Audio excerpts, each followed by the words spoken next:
party people, in the place to be. Good morning to thee, gentle friends and travelers. No matter what time of day it might be when thou art watching this, no matter what the hour of the clock, I say good morning to thee, because this very moment brings thee to the coming of dawn. Live from 58 Dream Street, we're James with Games. And we're Jamesing today with Ultima 7, The Black Gate. The day is here. The moment has come. I'm very excited. I talked a good game, folks. I got to start here by acknowledging I talked a good game about how I was so blown away by the manual that I needed time to figure out a cool way to integrate it in at the start here. And then, it's the middle of the semester. Excuse me one moment.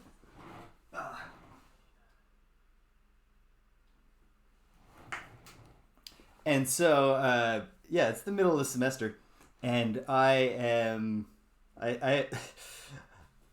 didn't get set up. We're not doing any cool thing with the really cool manual today, but I think that's okay. It'll be worked in time. The time will come, and for now, we're just gonna fire up the game. We're gonna get started because we got to engage with the manual at some point because I don't think it's going to be reproduced in full in the game, and yet it seems really essential. Alright, Ultima 7, The Black Gate. Seems very unlikely anyone watching this doesn't know, but here's the story so far. Or at least one version of the story so far, which we'll get into when we read the manual together later. 3 times in the land of Caesarea, a bad wizard, or maybe a bad computer that was created by 2 wizards, tried to destroy everything. And a mysterious extra-dimensional traveler from the planet Earth called the Stranger showed up and killed that wizard. And then, 3 times that same stranger returned to a different land formed from the ruins of Caesarea called Britannia. And that stranger, this time around, became the Avatar.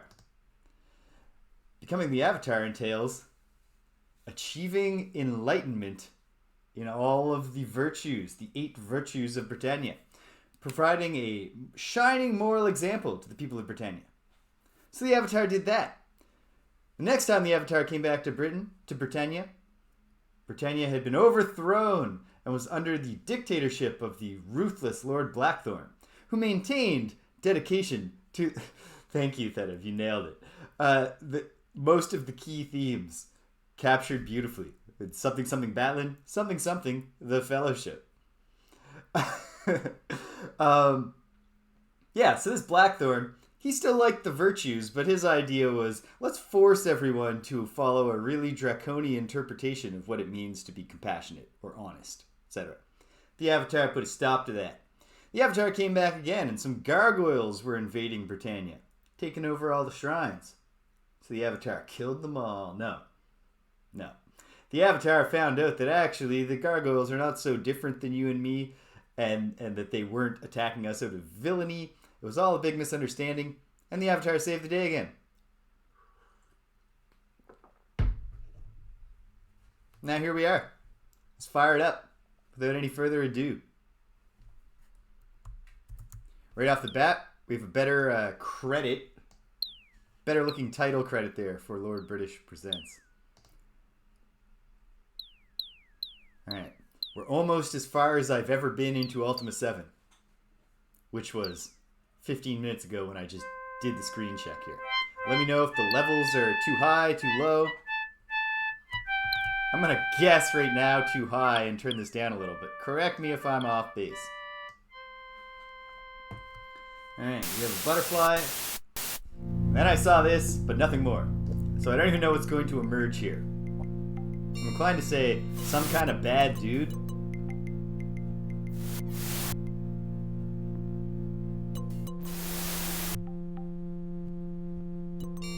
Avatar!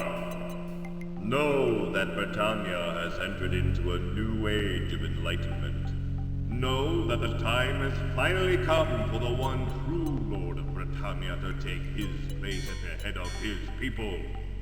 Under my guidance, Britannia will and all of the people shall rejoice and pay homage to their new guardian. Know that you too shall kneel before me, Avatar. You too will soon acknowledge my authority, for I shall be your companion, your provider, and your master.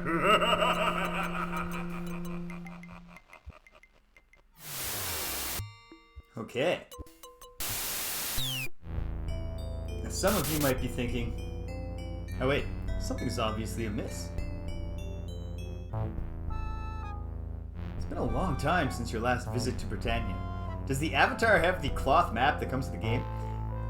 Moonstone has opened gateways to Britannia in the past. That's true. Behind your house lies the Circle of Stones. So I'm moving up in the world. I'm not just in a crummy apartment anymore. Why is a moongate already there? You have, what, one path to the answer.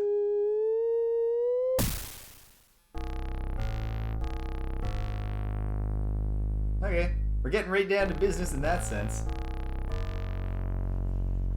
This is, of course, a modern version that includes the Forge of Virtue expansion, of which I know nothing.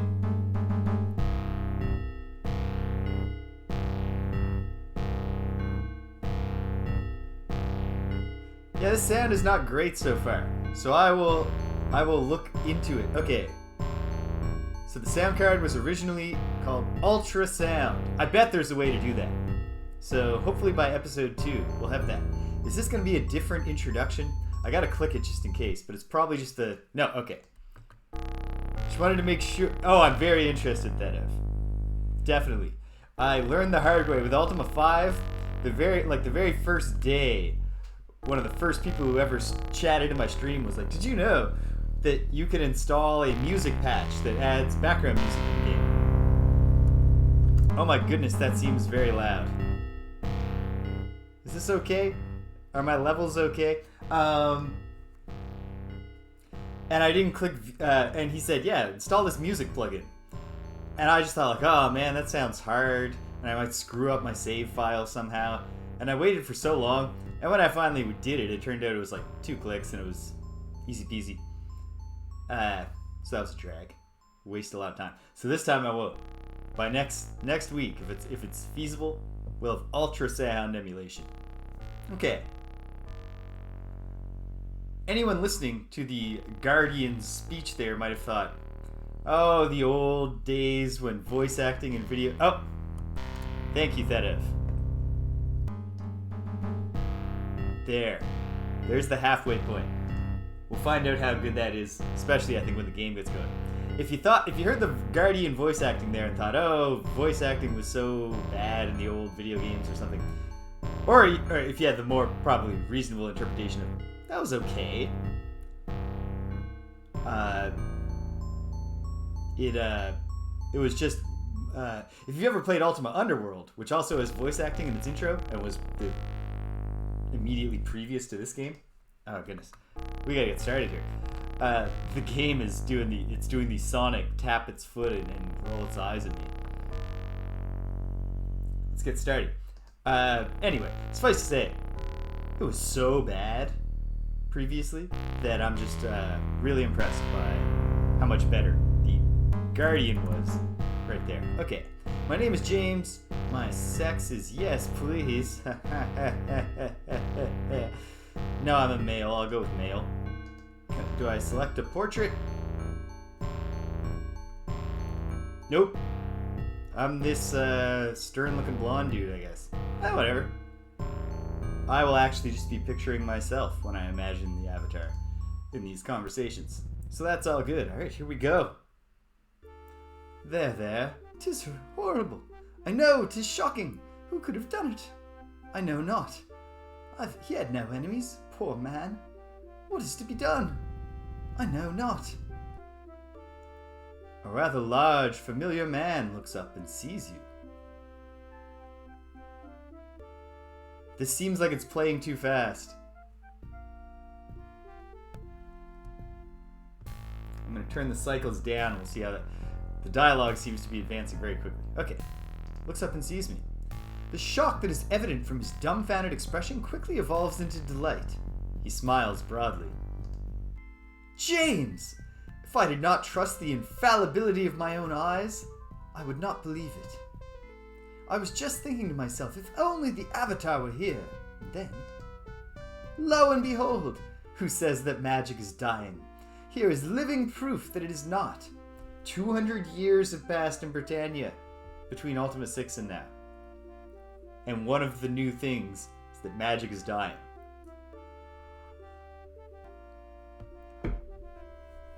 Or so they say. Dost thou realize, I didn't need to clarify that. Dost thou realize, James, that it hath been 200 Britannian years since we last met? Why, thou hast not aged at all. Yeah. I get that a lot. ELO. Oh wow, well, geez, can't say the same thing to you, buddy. ELO winks conspiratorially. I'll give him credit, though. For a dude who's aged 200 years since I last saw him, ELO's looking great. He whispers, due no doubt to the difference in the structure of time in our original homeland and that of Britannia? I never picked up that ELO is from Earth, but okay, sure. He resumes, speaking aloud. I have aged a little, as thou canst see, but of course, I have stayed here in Britannia all this time. Oh, but Avatar, wait until I tell the others. They will be happy to see thee. Welcome to Trinsic. The distraught peasant interrupts ELO. Show him the stables, my lord. 'Tis horrible. ELO nods, his joy fading quickly as he is reminded of the reason he was standing there in the first place. Ah, yes. Our friend Peter here discovered something truly ghastly this morning. Take a look inside the stables. I shall accompany thee.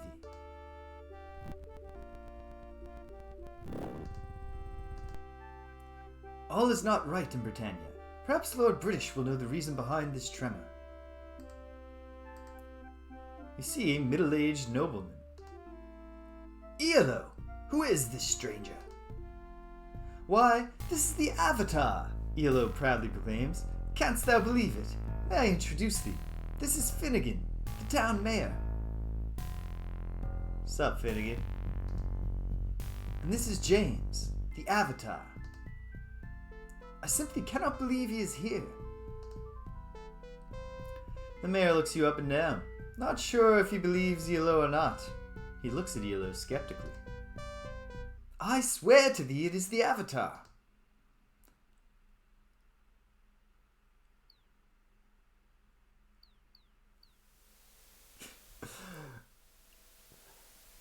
I think that we should. I think the way to approach this is to say the actual explanation is the characters who they want to still have in the game just didn't die for some reason, and then we shouldn't try to think about it too hard. Because yeah, that is just no, that does not add up. That's a step even beyond being like, oh yeah, all the demons from the previous games were actually gargoyles. And then demons are a whole separate thing. Nobody mentioned that before. And also there were gargoyles before, but those aren't gargoyles either. A wizard did it. The mayor looks at you again, as if he were studying every pore on your face. Finally, he smiles. Welcome, Avatar. But just as suddenly, Finnegan's face becomes stern. He's stern now. Oh, a horrible murder has occurred. If thou art truly the Avatar, perhaps thou canst help us solve it.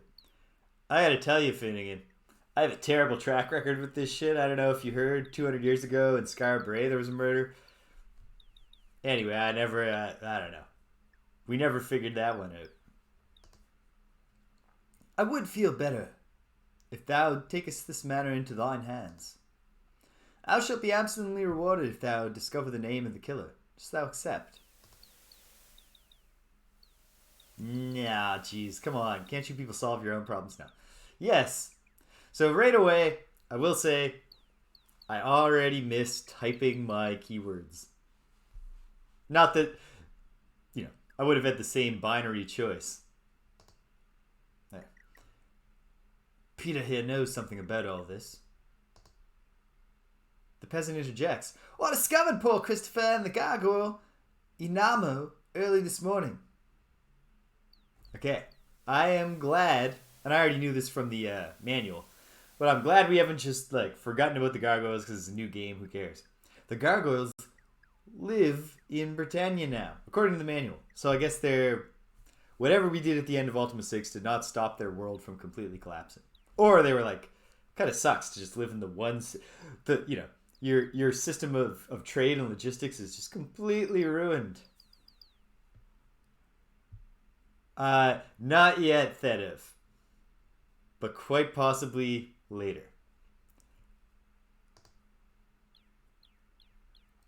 The mayor continues. Hast thou searched the stables? No, I just got here, man. Hold on. I suggest thou lookst inside and talkst to me again.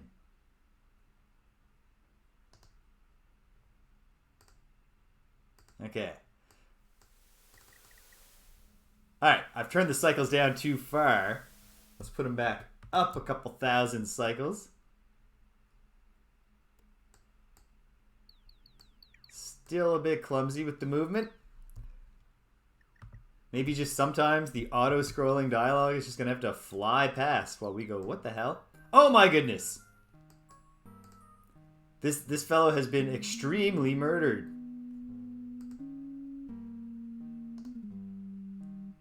Here's the victim. Checks out. Alright, so, anyone not familiar with the game, I'll tell you what my control scheme seems to be here. Right-clicking to move. Can I duplicate this with the numpad? I can. So I guess, just in case, because sometimes maybe I'll want to be looking or doing something while also moving, I'll put my numpad over here. But yeah, we're in the most controls era now. Can I look at the victim? What are these things around him? A lit light source. Okay. There's a pitchfork. It's a haystack. That's a haystack. That's garbage. It's a rake. Shovel. Table. Yeah, okay. This all checks out. Oh ho, wait. Alright. Oh my goodness. I'm already a little perturbed that we've been told there has been a murder. There's very clearly been 2 murders here. Body. Yes. Okay, sure. Not victim. This guy's a victim. And that's just a body.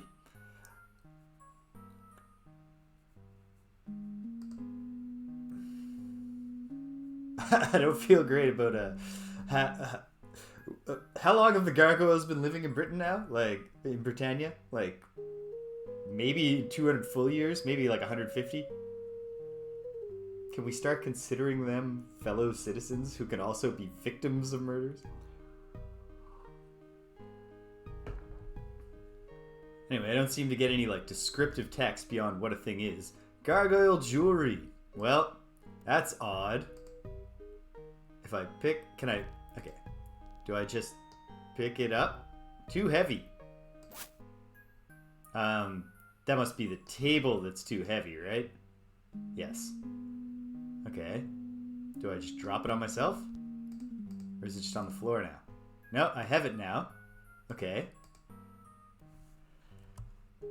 Time to look at the reference card for a moment. Because as you can obviously see, what we have now, instead of a narrow little view window and a whole bunch of information, we just have a view window. And no information. Presumably I can access the information. So hold on here.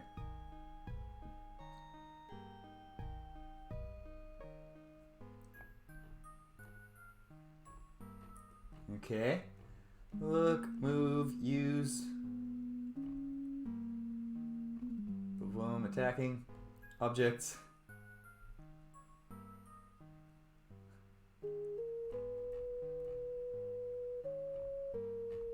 Inventory. Double click on myself to see my inventory.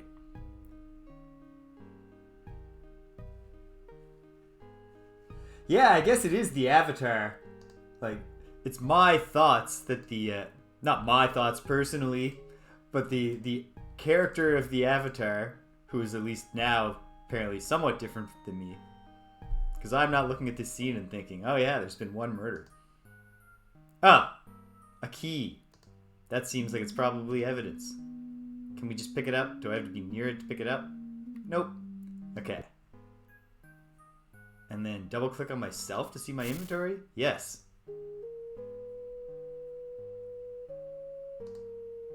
Gargoyle jewelry. Oh, that seems in poor taste. I put it on. Instinctively. This is mine now, baby. In the backpack I've got, well, here's the key. What else do I have? 10 gold coins. Cup. Bread. Apple. Bottle. The cloth map of Britannia. Some lockpicks. What's this? A torch. Okay, cool. Does the check mark make it go away? Yes. Makes sense. Hail British! I'm still in the stumbling, learning the controls, investigating the very first murder. I should talk to this one alive person. Yeah, apparently, Waffle Syrup, the avatar just keeps an emergency pack, including like armor and stuff. Art thou really the avatar? Yes. You doubt it? They not have my portrait hanging on children's walls?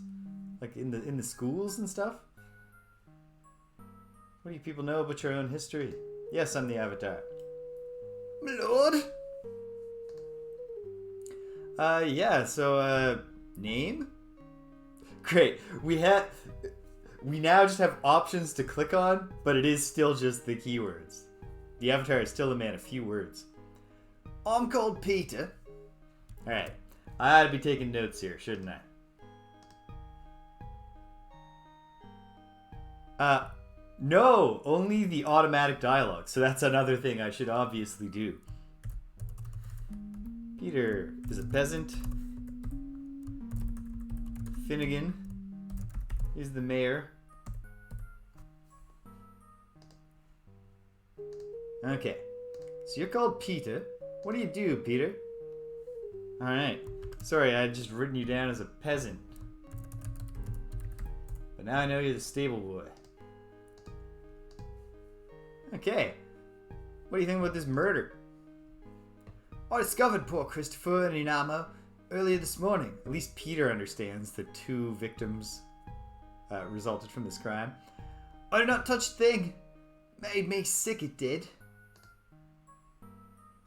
Yeah, there's, you see all these footprints around? It's kind of weird. Any thoughts? Only doth lead out the back way, yes? It must be the tracks of the murderer. Oh, wait, the bloody footprints. Not just the other footprints. Okay. Yeah, that seems possible. Or a third victim. Peter? His eyes widen a bit more. Oh, murderers? That would also be bad, Peter, if there were multiple murderers. Tell me about the stables. I worked here for years. I can sell you a nice horse and carriage if they'll swap one.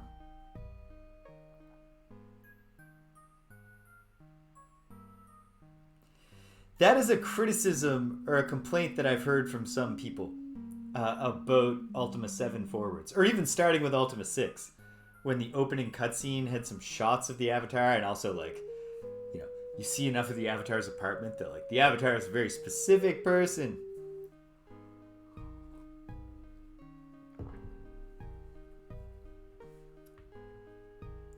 Okay, cool. I'm not looking for a horse and carriage yet. But thank you. Alright, just outside the north gate of the town. Right now, the place gives you the creeps. Yeah.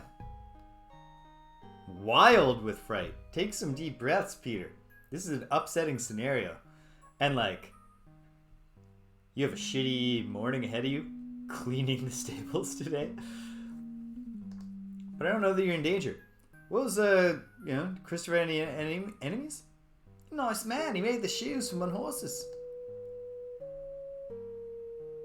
Oh yeah. You never talked to him much beyond just making your orders? Inama?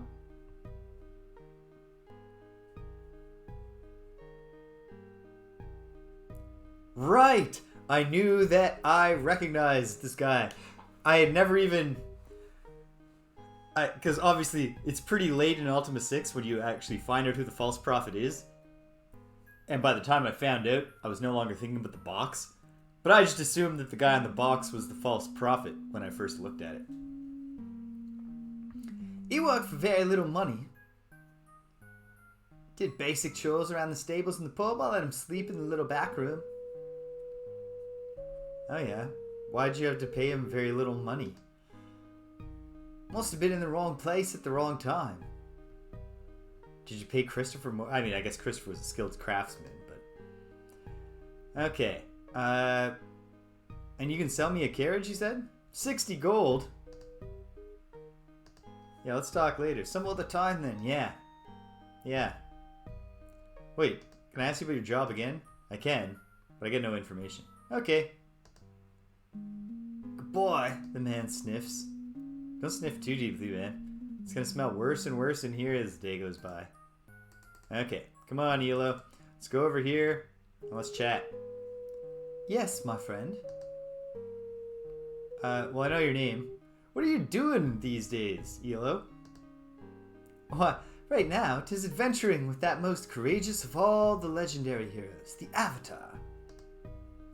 Yeah, I'm pretty courageous and legendary, I know. How are things in Trinsic? The town has changed little, has it not? Oh, we're in Trinsic. Gotta do a quick cut and paste job in my notes spreadsheet. I just assumed I was in Britain.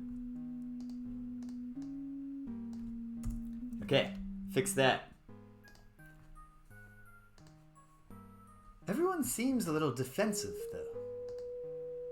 When we ran into each other, I was passing through and had stopped to visit my friend Finnegan. Yeah, that Finnegan. So obviously leave is to kick him out of the party, which I don't want to do. Peter, what's your read on this Peter? Speak softly. He's just an acquaintance. Yeah. We wouldn't want to get too, involved with menials, right? I'm just assuming we're all awful now. Britain's culture has gotten worse in 200 years. We're more explicitly racist while having less reason to be.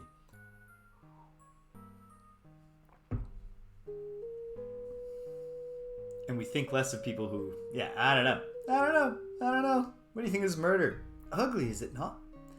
From what I've heard, neither Christopher nor Inamo deserved so grisly a death. Oh, for what you fucking heard...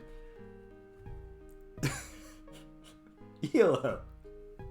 Nobody deserves this grisly of a death. Thou should certainly ask everyone in town about it. That's what I do here. Your thoughts on me as the Avatar? Why, there's no doubt thou art the Avatar, James. However, thou mayst have some trouble convincing those who do not know thy face. Maybe they'll just be convinced when they realize how much more virtuous I am than them. Of course, thou shouldst be safe around thy friends. Safe? What do you mean? Like, yeah. Sounds like a... What's going on here? I think it's best for you to speak with them thyself. There have been many changes since last thou did visit. Didst visit, Avatar. I think thou feel at times a bit, well... old-fashioned. Does everybody still talk like this? 'Cause you sound old-fashioned. Friends with the mayor? Obviously you'd be friends with the mayor. He's important. He's a good man, the mayor of Trinsic he is. I've known him for years. Are the mayors more competent now? How about Christopher? I did not know him, my lord. Right. What about the gargoyle? I never spoke with him. It's truly a shame. There are not many gargoyles living amongst the humans. Ah, jeez.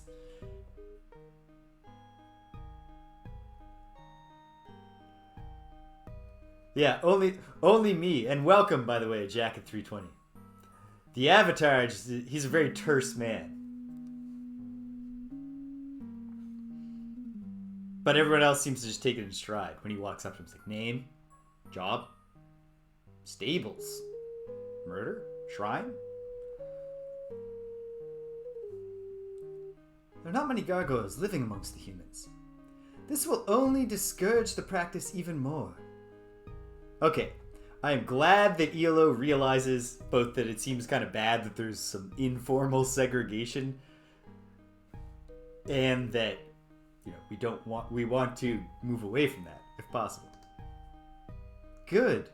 What other troubles are going on here? Well, after all, thou hast been gone for 200 years. Most of those who would recognize thee are long gone. Well, they should have drank in their plot armor vitamins. Sorry to be blunt and all, my friend, but there it is. But all my friends are still alive, right? Thou must mean Shimino and Dupre. And, like your wife, Gweno, and Mariah. There was a whole gang. What about there was a young gargoyle who helped us save the world? He never even had a name whatever. Okay, fine. Yeah, I do. How's Shimino doing? Thy best bet in finding that rascal is to look in Britain. He has a girlfriend employed as an actress at the Royal Theatre. Ho ho. Man. Some 200-something years old. Not settling down yet. Okay. What about Dupre? I'm sure we'll find him somewhere. Last I heard he was in Geelong. Did you know he was knighted? I didn't, but it seems appropriate. He helped us save the world several times. No, I didn't know that. It's true. Lord British knighted him recently. Why he did so, I cannot imagine. Yeah, recently seems weird.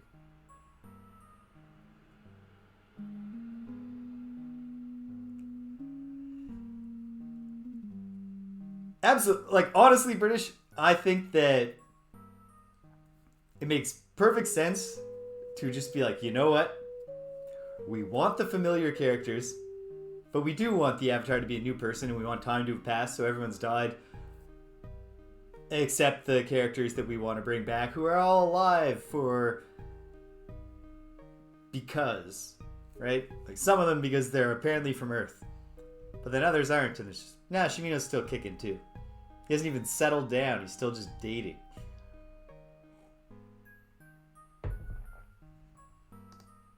Okay. And so how's things going with the gargoyles? Since thou art last in Britannia, the gargoyles have begun to integrate with the humans. Most of them live on Sutek's old island, which was renamed Turfin. Okay. I actually knew that from the manual, but noted. However, thou may see one here and there throughout the land. And what about Britain? How's things doing? It's grown since I last saw it. Pars is now a virtual township of Britain. Dominates the east coast of Britannia. Lord British's castle is still the overwhelming feature. And how is Lord British? My liege will be enormously pleased to see thee. We should travel to Britain post-haste. We have a murder to solve, Yellow. I'm sure he can give thee some valuable information and update thee on much of what thou hast missed in the 200 years of thine absence. Hopefully he can condense it. And you said Pause still lies between Britain and Trinsic, but has grown further into Britain itself. Neat. Any generic information, Elo? Certainly LB is always a repository of the most amazing facts. Eh? Probably something to do with listening, not always talking. And probably something to do with being a self-insert character for the author. Speaking of information, reminds me of something. I have a little item which might be useful to thee. 'Tis an abacus. Use it to tally up all of our gold. I can just click on the gold coins and that'll tally them. But okay. Thank you for this abacus, Elo. Oh, no, not leave. Bye. 'Tis always a pleasure to speak with thee, my friend. Awesome. I suppose it would be safe. Can I extinguish the torches? Yes, I can. Ho hum. Yeah, just another day at the stables, right, Peter? It's a living. Okay. Good morning, Slater USA. Welcome. Okay. So, I mean, just gotta go around and talk to people. The art's not, it's pretty good. It's, not nearly as pretty in the sense of being, like, polished in its own form than the Ultima 5 graphics. Much simpler, tile-based, icon-based graphics, but at the peak of the form. What I would say is my complaint about the graphics, and I do have one so far, is that Ultima 6 had that really narrow view window, and it was frustrating to me constantly that I couldn't see very far. And then in this game, they made the entire screen the view window, and then they also zoomed in. So, because it's widescreen, I can see more left or right. But I'm just as blind north to south as I was in Ultima 6, despite the bigger window. And I bet these graphics, these pixel graphics, would look better if we just zoomed out a little. Oh well. Let's go find some people and investigate more. We gotta find the mayor and let him know there was a strange key. Wait! If I'm investigating, I should follow up on that lead about the bloody footprints. I imagine that's also why the view window was so tight. Okay, no, that's a living horse. So they come back here and murder a horse?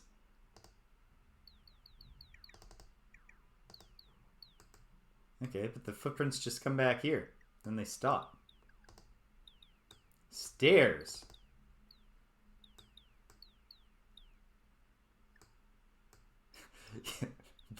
Yeah.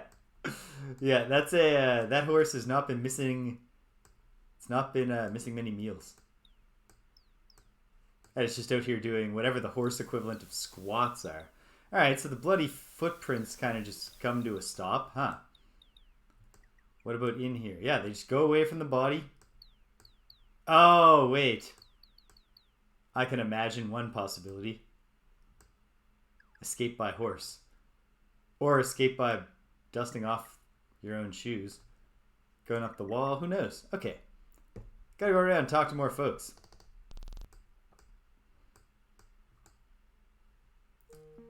Alright, we found us a tavern. What's this? A book. What kind of book? Can I use it?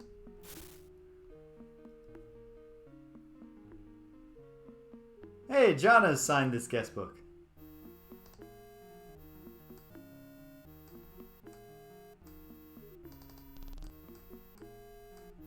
Excuse me, madam.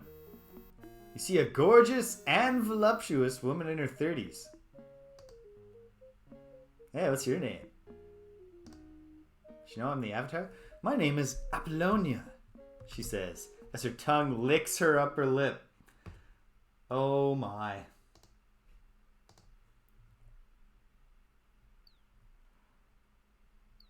I can see the appeal of that, Slater. I will confess here. Oh, please do, in that sense. I'll pour over the stable again. Thank you, Zedev. I am so bad, even in games where I'm not supposed to be playing as the avatar of all virtue. I'm so bad at making bad role-playing choices. I feel unnecessarily guilty. Because you're obviously not actually stealing from anybody when you steal in a game. Okay. Licking her upper lip. Nice. So what do you do? I know that sounds stupid. Why, I run the Honourable Hound Pub and Inn, she purrs. Why are you purring if you're the hound? Shouldn't you be growling or yipping or something? Is that like a room? Or would that like something to eat and drink? Or drink? Just say so. I realize that she is flirting with me. Alright, so the avatar has an insight score of at least 1.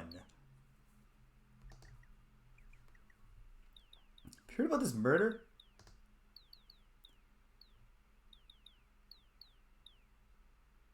Oh, that was so hideous. How could anyone do something so horrible? Art thou searching for information? She hopes I find someone responsible. Of course I'm searching for information. But anyway, how you doing? Oh, James. I would wager that I'll say that to all the barmaids. Only the ones whose flavor text emphasizes that they're an appropriate age for me.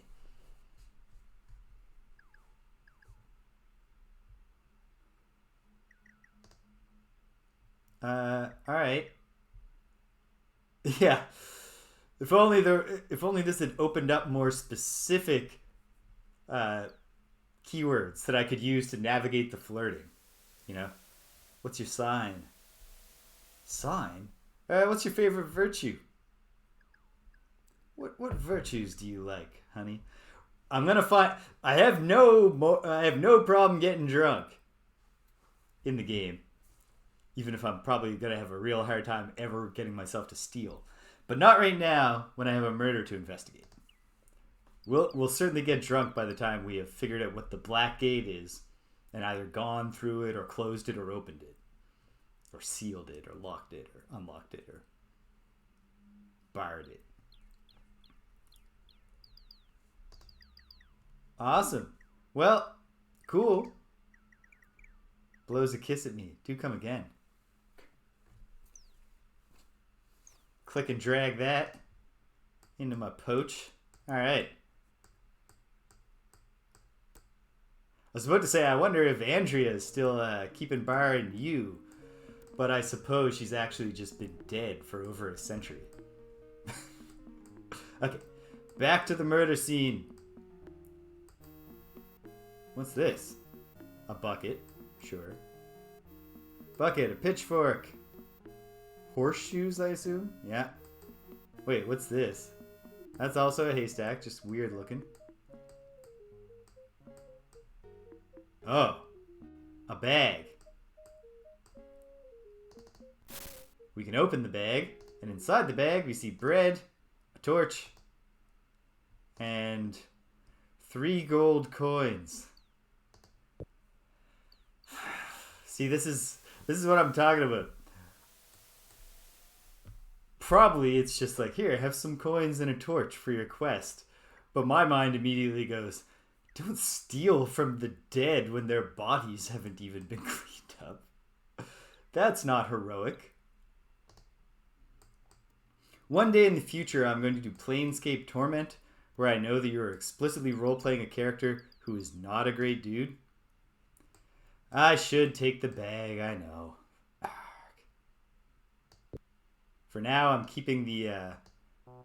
Okay, can't move the bed. It's too heavy, which seems absurd, but okay.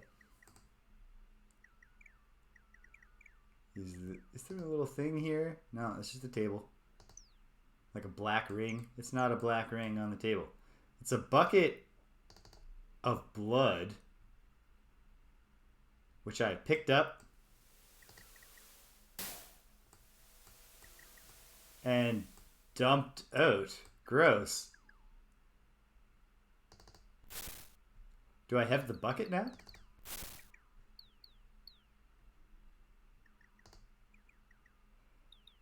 Well, I have a bucket of blood. Weird.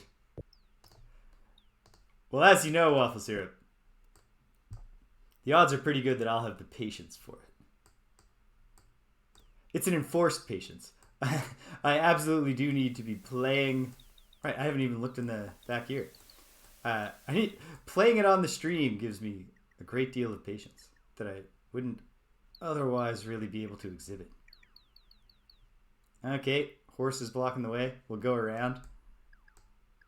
Okay. I don't think I see anything else. That's still just a body. Wait, can I can search the body. Or that body. He had nothing on him. Cannot search the victim.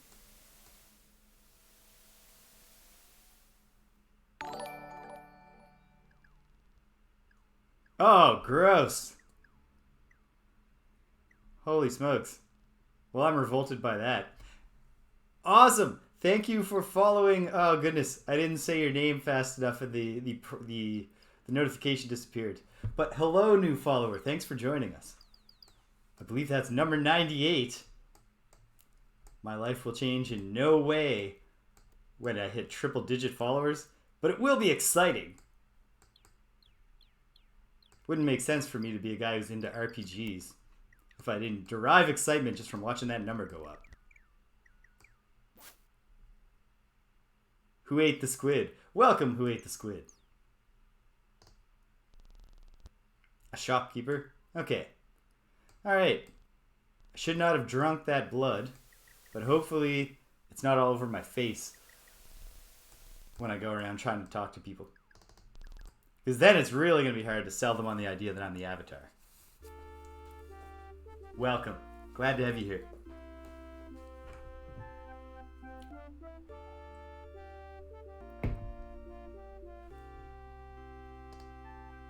Oh, my aching back. Excuse me, weirdo. Thank you. The Book of Fellowship by Batlin of Britain. This is the manual. We're not going to do it right now.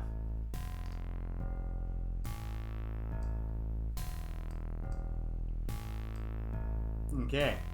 So that's some kind of headquarters for the Fellowship, I guess. Wait, Thedev, are you still concerned that I'm missing things in the murder scene? Because I don't see anything more.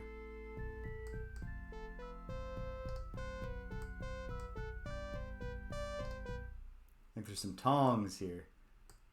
Those don't seem super essential.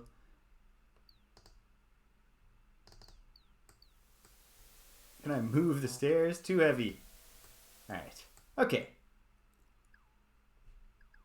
For now, I'll keep asking around.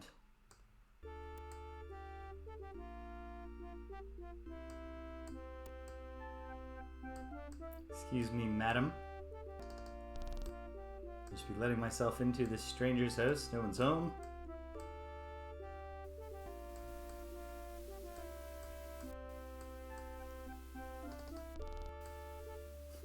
Can open doors with my mind from across the room, which is pretty cool. A scroll. Ah. Cannot read through the walls, which seems fair. What's this? Brommer's Britannia by Brommer. Twixt the covers of this atlas is a detailed description of the entire continent of Britannia and the nearby islands. Here it is. Britannia. Ah, feels just like going home again. We can see how massively Britain itself has developed. There's a whole new town in the desert. From what I understand, mostly gargoyles live there. Or it's the only place where both humans and gargoyles live together. Ah, okay. Thank you, Thedev. I will keep that lesson in mind. I have some familiarity with the interface here because I did play a bit of Ultima Online when it was new, and this is very similar. But Ultima Online was a frig around and have fun game, not a solve a murder mystery right now to prove you're the Avatar game. Alright, Bill of Underwater Scavenging and Cricket Playing.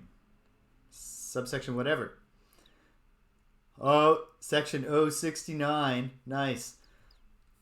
whereby the participants belonging to the first party of the first team may also engage in supplementary treasure seeking within the bounds of 239 feet from the docks. Oh, so underwater... This is not two activities, underwater scavenging and cricket playing. Britannia has a weird sport called underwater scavenging and cricket playing. Oh. Whereby the participants belonging to the second party of the second team. Yeah. If Elon Musk has ever played the Ultima series, that was his absolute favorite moment. He would look you right in the eye and say they never wrote anything more clever than that in the entire Ultima series. Whereby the participants belonging to the second party of the second team may follow accordingly, provided they use no handkerchiefs within the bounds of 7 1/2 feet of the first party of the first port. Be it known that the second party of the first port may not involve outside... It's a silly, complicated game. Hast thou properly searched the stables? Well, I hope so, Mr. Finnegan. Yes? What dost thou find? Well, you should not drink from the buckets in those stables. Yeah. I think the key is the important part, but the bucket is the freshest in my mind. I found this fucking bucket. Yes, obviously it is filled with poor Christopher's own blood. Oh no, is that what it was? I really shouldn't have drank that. But surely there was something else that might point us in the direction of the killer or killers. Thou shouldst look again, Avatar. I didn't say it's the only thing I found. Finnegan. I never get on well with the mayors. Yeah, I've searched them. What didst I find? Yeah, Finnegan. Have you done phenotype testing here? How the fuck do you know? Are you sure it wasn't Imano's? Did you know that Imano has also died? There were 2 victims? Can I get a sense that the government recognizes that this has happened? Alright, here. How about a fucking key? A key. Perhaps if thou dost ask Christopher's son about it, he may know what it is for. Yeah, possibly. You could have told me that the dude was survived by a son. That would have helped the investigation. So what I want to ask is what the fuck is the name of the son? Okay. Any other thoughts about the murder? Crime like this has never happened in Trinsic before. Oh, I like this. I cannot believe this happened to Christopher and Inamo. Good work, Mr. Mayor. You've given me hope. Please explore the town. I would appreciate if thou couldst keep me or bring me a report on thy progress. Be sure to ask everyone in town about the murder. After speaking with Christopher's son, thou might next want to speak with Gilberto, the guard on watch at the dock last night. The mayor hesitates, then leans in to speak quietly. Actually, I have seen something like this before. It's about 4 years ago in Britain.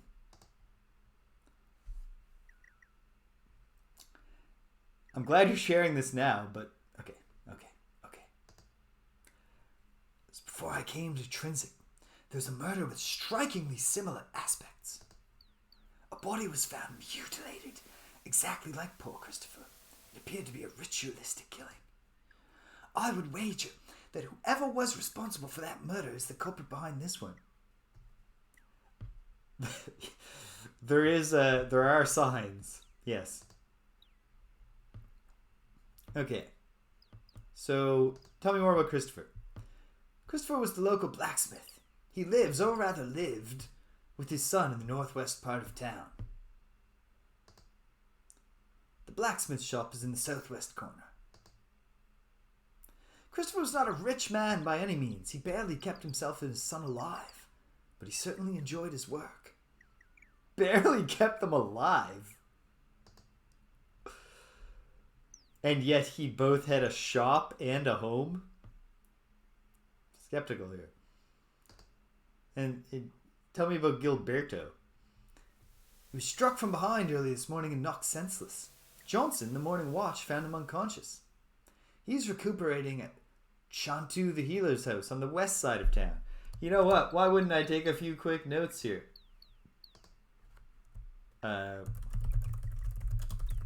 Christopher's house. In fact, I'm going to make a mini table of locations within the larger location. Yeah, I mean, maybe it's because there's peace, so there's less money. Because remember, in Ultima 5, that one blacksmith was like, isn't it awesome? This dictatorship that has everyone afraid? Because we're selling so many weapons.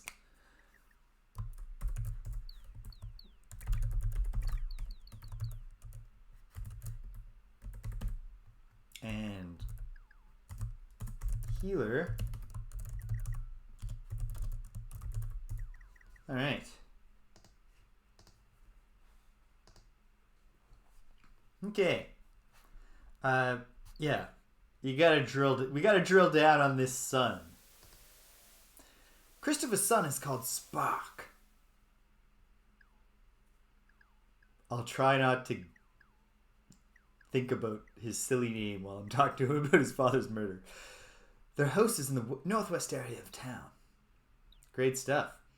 Yeah. The gargoyle Inamu slept in the stables, as I understand it. I believe he emigrated here from Turfin a few months ago. Seems he was merely a chance victim of someone intent on violence. Yeah, there didn't seem like a lot of ritual there. They just kind of pinned him to the wall. And then Johnson is probably at the dock right now.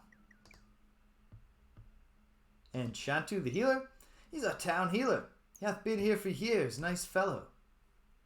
No matter what, Batlin of Britain and the Fellowship might say. We'll get into that more later. Okay. We exchange stern nods. Alright, let's go find this sun. To the northwest. I assume we're not dealing with any Quest for Glory nonsense here. Quest for Glory 2. Where the compass can invert. So, is this the northwest of town, or can I go further west? Nope, that's the west wall. This is north. Let's try this house. Excuse me? Anyone bereaved in here? Must be at work.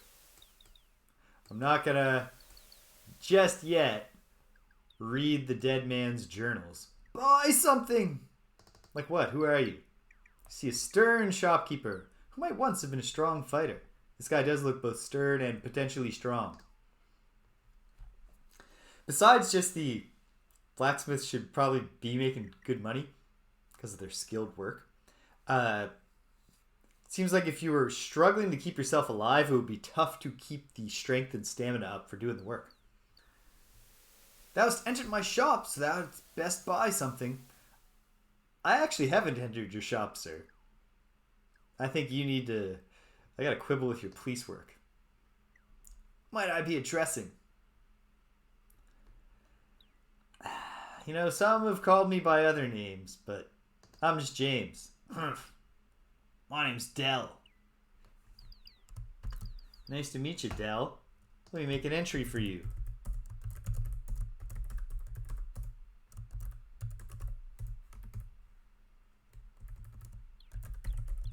Shopkeeper.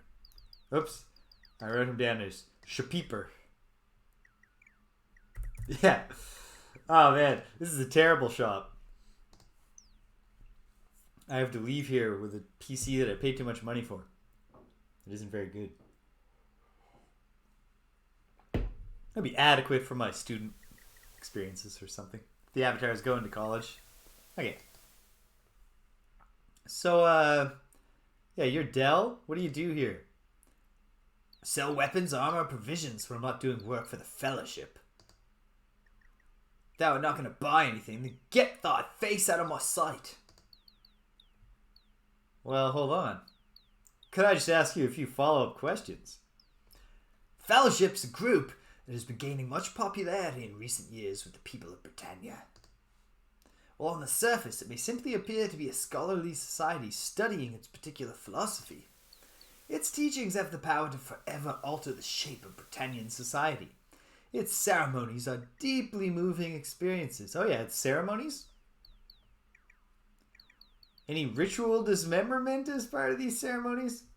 I'm really already very suspicious of this fellowship, for valid reasons that we'll get into. Fellowship that have nothing to do with spoilers. The fellowship advances the philosophy of sanguine cognition, a way to apply a confident order of thought to one's life, through what is called the triad of inner strength. Feels like we're about to get recruited into an MLM. The triad is simply 3 basic principles that, when applied in unison, enable one to be more creative, satisfied, and successful in life. They are: strive for unity, trust thy brother, worthiness precedes reward. Strive for unity basically means people should cooperate and work together. Oh, well, that's good. Nothing problematic there. Trust thy brother implies that we are all the same. We should not hate or fear each other. That's good. All right, I like this fellowship. How do I sign up? Worthiness precedes reward suggests that we must each strive to be worthy of that which we want out of life. Does that want to join? I mean, maybe someday. I'd like to talk to someone a little higher up the chain. I'm a little bit too important to be recruited by frontline members. Oh, well, perhaps thou canst become enlightened another time. Yeah, any thoughts on this murder, pal? Afraid I know nothing about it save for what is said in the streets, so do not ask me. Well, what's being said in the street? I'm not going to buy something, not wasting my time, go away. Hila whispers to you. Pleasant chap, is he not? Yeah, have a good one, pal. Spend more money next time adults come in. Swamp boots? Bedrolls? If I can help it, buddy, I won't be buying them here in Trinsic. Alright, southwest to the blacksmith's shop. See if young Spark is... Oh, wait. I shouldn't have laughed at the name, now that I think about it.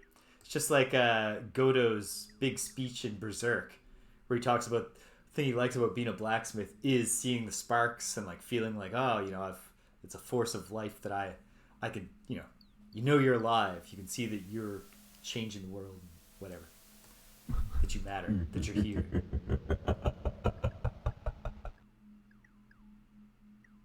That didn't seem promising. Whoops. Knocked the door shut by mistake.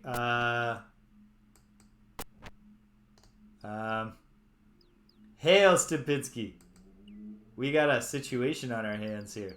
I'm investigating a murder. So this chair was just moving on its own, huh?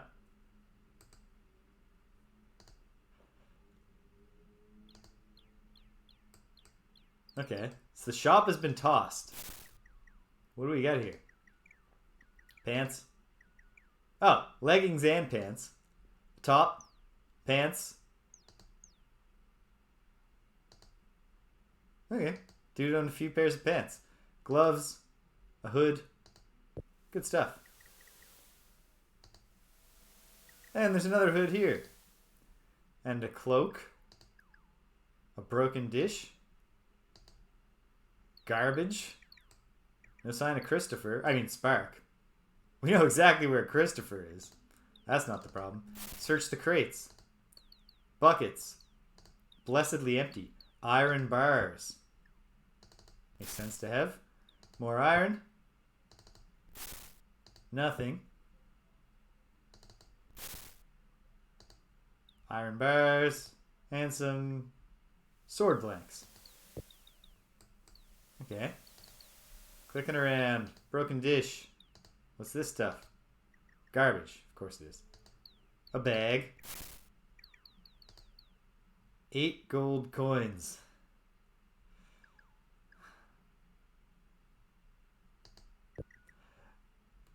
I'll remember those are there in case I get to a point where I need some money here in Trinsic, but Otherwise, it just doesn't feel like the Avatar thing to do to be stealing from the dead or the bereaved. Ingots? Caltrops. Oh, wow. Jeez. It's an intense thing for a blacksmith to be making in peacetime. Just to sell to random people. Alright. What's going on with this chair? It's just a chair, but it looks weird. It looks like a... When do we eat? Are we hungry? Do we have rations? I can't remember. Bread. Apple. Well, for now I'm gonna hold out. You know what I should look into, actually? Let me look at the reference card. And just learn how to save my game. Couldn't hurt to save the game now and then, huh? Huh. In fact, I just didn't read this correctly. Oh dear, I had a feeling that that's what was going on here.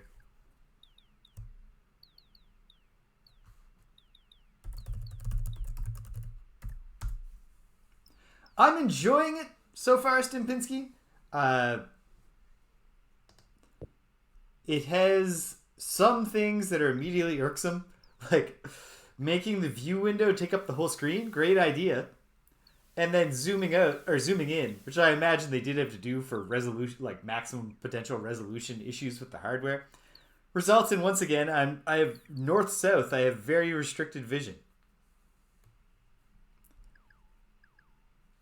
Okay, so we have to be individually fed. Well, I have an apple and bread. Oh, wow. Okay.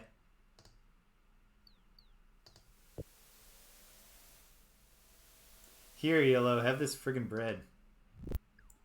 Ah, very tasty. And I'll eat the apple. So I already got my protein earlier from all that blood I drank by mistake. Mmm, tasty. Well. I sensed I probably could that, but thank you for confirming that. And just like prompting me to think about actually doing it. Because I absolutely should. Okay, let's find this healer.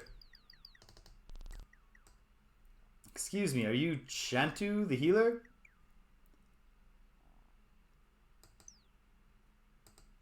That's true. I don't know exactly which amino acid profile I've ingested, Jacket. And also, I did seem to throw a lot of it up.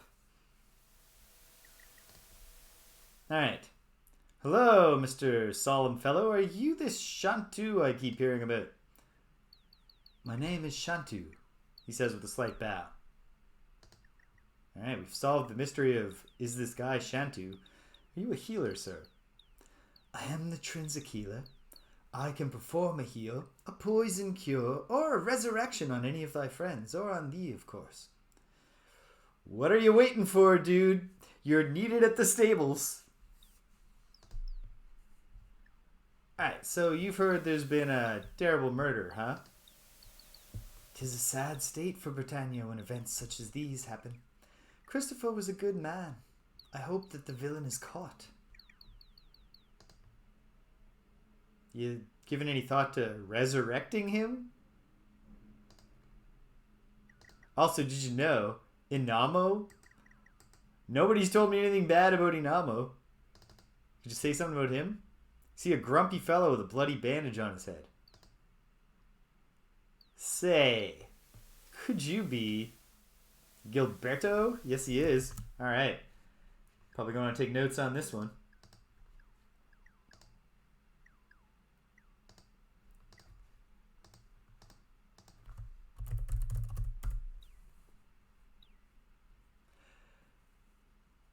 Honestly, Stimpinski, I think that you are accurately describing the current state of culture in Britain. Like Elo shows up and he's all like, I'm friends with the mayor. I don't know any of these poor people though. And I don't know. Things don't seem to be entirely going great, just culturally in Britain. Although the stonemasonry is lovely. And are you a guard? Happy looking. Okay. I have the night watch at the dock gate. Oh yeah. How's that going for you? You heard about this murder? Do anything to try to prevent it? Must have occurred shortly before I was knocked out. You were knocked out, you say? It was just about sunrise. I was looking out to sea. All of a sudden, I felt a blow on the back of my head.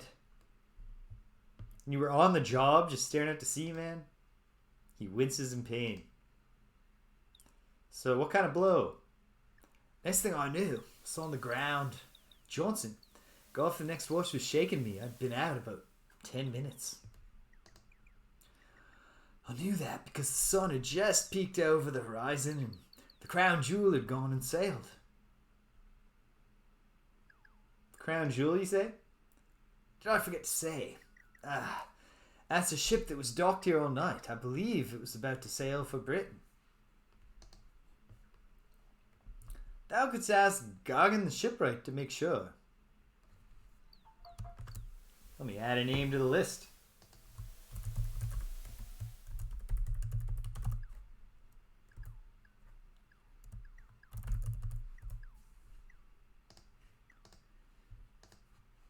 Okay. Yeah. Where is this Gargan? Where will I find him?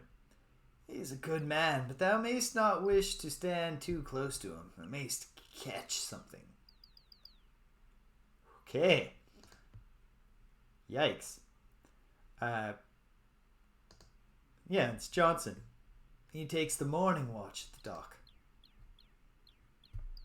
Yes, I pieced that much together, pal. Oh, I should ask. How's the pain? He gives me a gesture that says he doesn't want my help. I wasn't offering, buddy. My skull's still ringing, but I should be alright momentarily. You know who attacked you? I wonder if they jumped onto the ship. Could be all the way to Britain by now. Goodbye. Watch thy back. I'll keep a closer eye on that than I do on the sea. Wounded man. Arrgh. We're not having a conversation with this fella. Oh. There we go. Wounded man. Arrgh. Wait. Okay. I can double right click to pathfind to a specific location. That makes sense. Alright. So who else is on my list here? Talk to Chantu.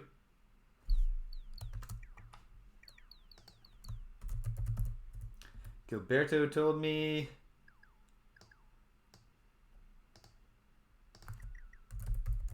villains probably jumped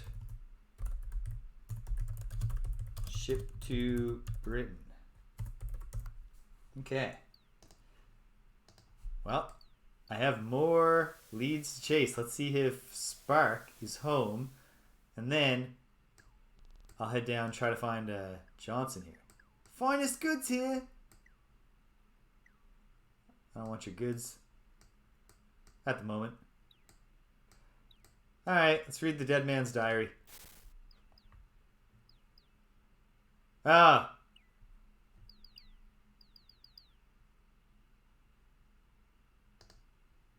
Okay. I might not even have been in the right house. So let's look at other houses up here in the northwest. This one is narrow and tall. There's a parrot here. Holy one a cracker. Locked chest. A bed. Alright. Cool. Well, let's keep looking. In homes up here. Oh, this is the way out.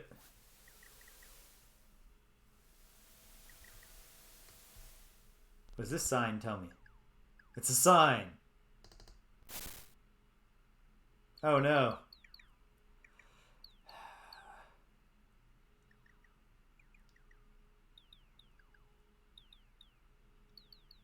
The Levs. It's not important right now. I'll get the key out and start remembering the runes later.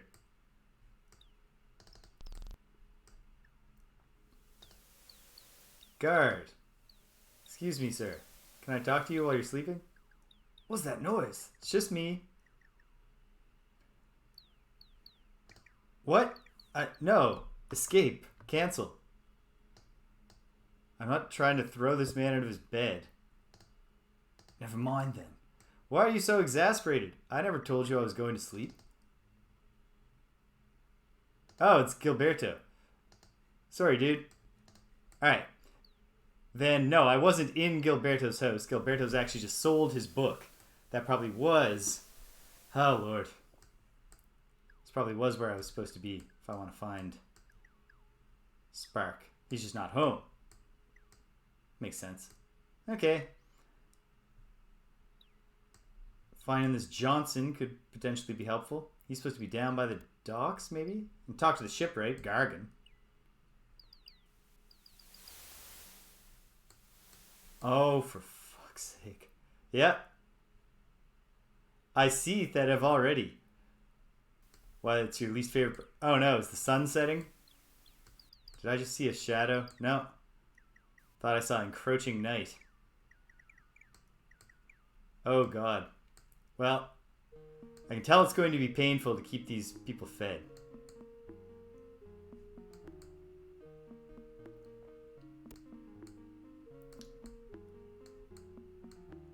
Hey you. Apollonia. Can we buy some food? Meat, fish, and cake. Your specialty is a silver leaf meal. If thou wouldst like to buy something, please say so. Yes, I would like to buy something. What was that like? Oh god, just bread, I guess? 2 gold for 1 loaf. Is that price alright? Only because I know where you know, some of the dead guy's money is. Good god. How many would I like? I don't know. 3. 3 loaves. Would I like something else? No. Blows me a kiss. Thank you, that is my one comfort right now. When do we eat? Ah, that makes sense, Thedev. Thank you for sharing that.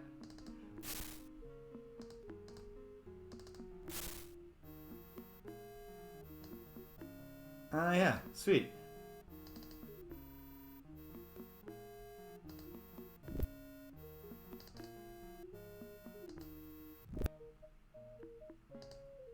Four gold coins already. But at least we have these stolen coins from the murder scene. Okay. Did you see? That better have been a leftover thing. Leftover hunger prompt. A book. My cup runneth over by my saying. This illustrious volume holds many detailed instructors for neophyte vintners. The book even includes tips on selecting choice grapes and proper labeling techniques. The tome lists several monks from the Brotherhood of the Rosa as sources, or possibly Rose. Neat. Do I have in my possession? What's this? I don't know. Find out about that later. Yeah, I don't have a watch. Be nice to be able to be quick. Whatever happened to that pocket watch the Avatar used to carry around in Ultima 5?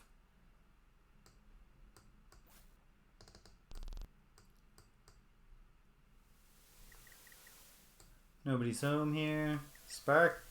Oh, excuse me. Haha. Haha. Kid. Kid. You're killing me, kid. You see a boy who appears to be a young teen. No, he does not appear. But okay, fine. I'll take your word on that. Ah. Thank you, Thedev. Understanding that system is probably going to be pretty important to minimizing my annoyance. To whatever degree it's possible to minimize your annoyance with a very annoying system.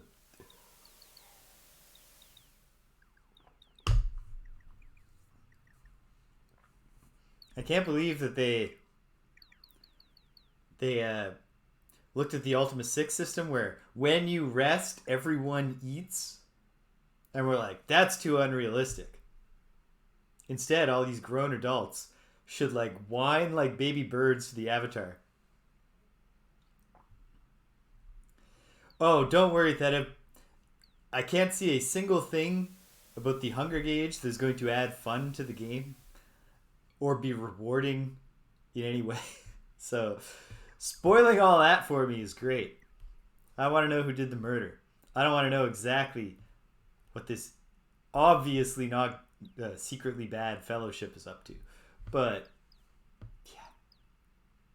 Tell me all the bullshit. Alright. Looks as if he's been crying, but he sits up straight, looks sharp when he sees me. Who art thou? What dost thou want? He's got a sling in his hand. Oh yeah, kid? I'm in full armor. I'm the fucking avatar. You think you're gonna take me down with a sling?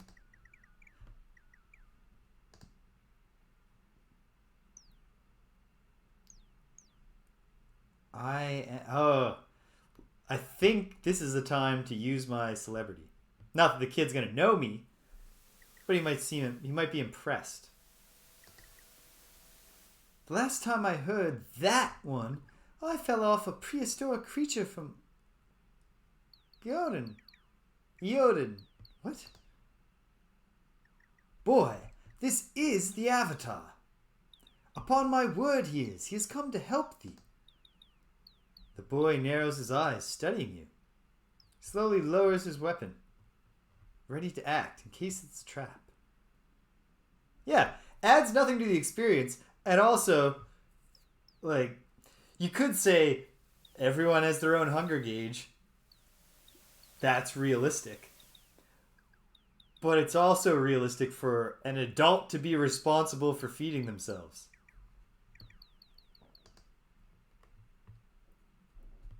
You admire the boy's obvious experience in dealing with strangers. You and Spark stare at each other. He's not sure what to do. Finally, he nods his head. All right, I believe thee. That does look like the paintings I've seen. I'm sorry, my lord. Well, I know you're Spark, but what's your name, kid?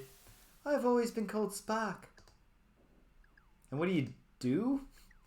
I have no job. I'm only 14. 14? So I am just learning how to best help father in the smithy, he says proudly. And now that father is dead, I'm an orphan. Yeah, any thoughts on the murder of your father? I cannot believe father is dead, and poor Inamo too. What is that little delete sound? Is that telling me that I'm starving? Just insane. Alright. It's so strange. I dreamed. It was happening, well, in a way. Last night I was having a nightmare about father. I dreamed that he screamed and it woke me up. I looked around the house, but he was not in his bed. I was wide awake, so I went out to find him. Oh, yeah. What happened in this nightmare? I know it sounds witless, but I dreamed that a big red-faced man was watching down on everything, and he looked down. This 8-faced man, did he look a little bit like an early era CGI gorilla? And he noticed father. That is all I remember. Okay. Yikes. And what did you find? No, I did not find him, at least not right away. But I did see something. Come on, boy. I was in front of the stables. I saw a man and a wingless gargoyle running from behind the building. They ran toward the dock. Then I went inside and found Father. His voice falters a little and he begins to sob. Or his voice falters and he sobs a little.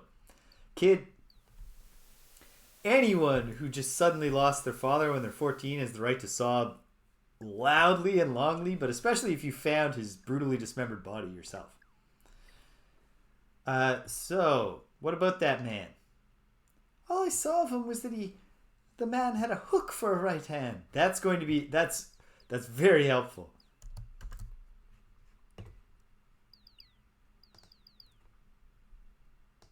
One second here.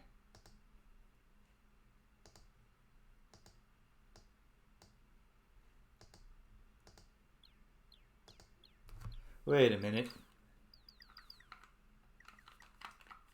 Okay, no. I suddenly thought, is the delete chime I keep hearing not the game, but my headphones telling me they're low on battery? But I don't think it is, because the red light's not on. Okay.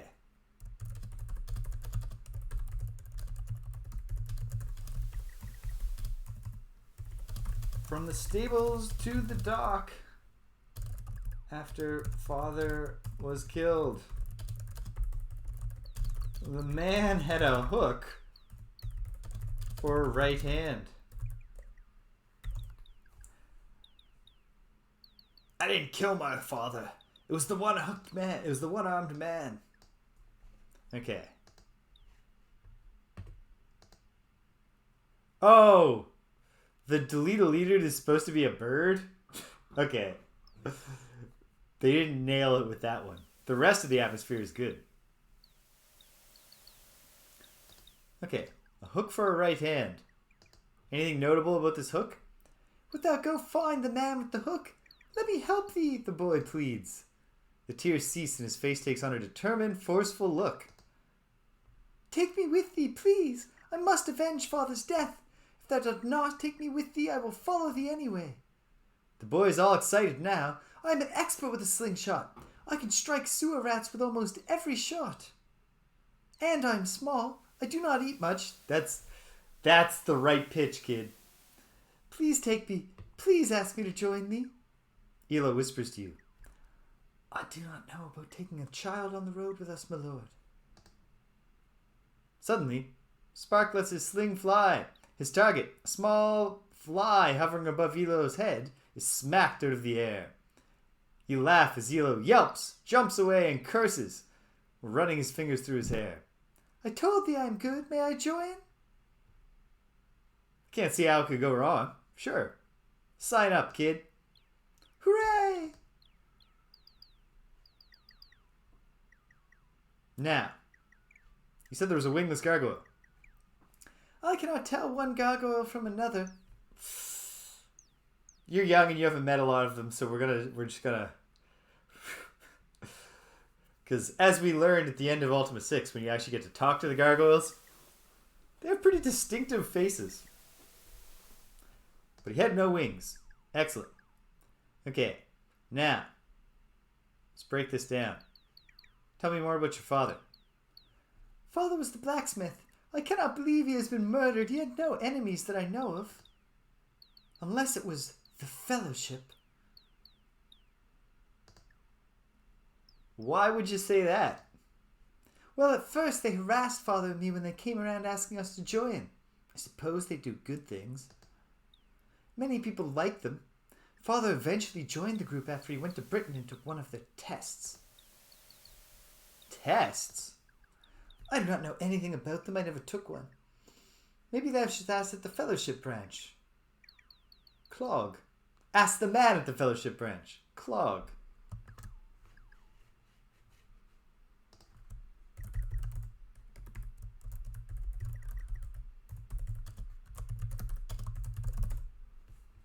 Noted.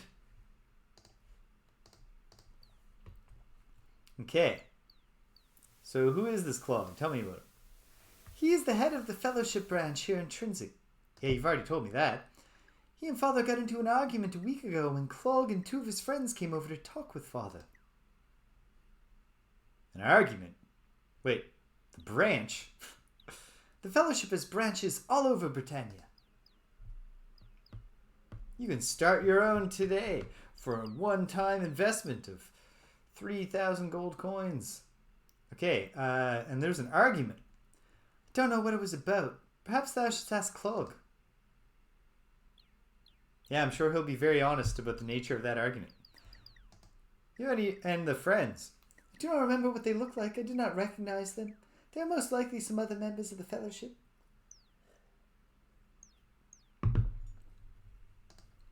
Naturally. Okay.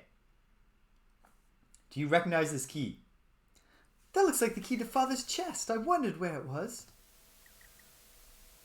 That's helpful. And you like working the smithy? Father was the best blacksmith in Britannia. People are always coming from everywhere to get him to make this and that. I heard you were struggling to survive. And obviously, your father didn't feed you enough to have you, continue growing after you turned like 8. But I'll take your word for it. So you're an orphan now. How's that going? My mother died a long time ago. I can just barely remember her. That sucks, kid. How about Inamo? He was a very nice gargoyle. He helped Father a lot. He did tasks in the stables. I cannot think why anyone would want to kill him. I think he was just in the wrong place at the wrong time, kiddo. It was my headphones. They are dead now. That's okay. We'll just switch over to desktop audio, which happened automatically.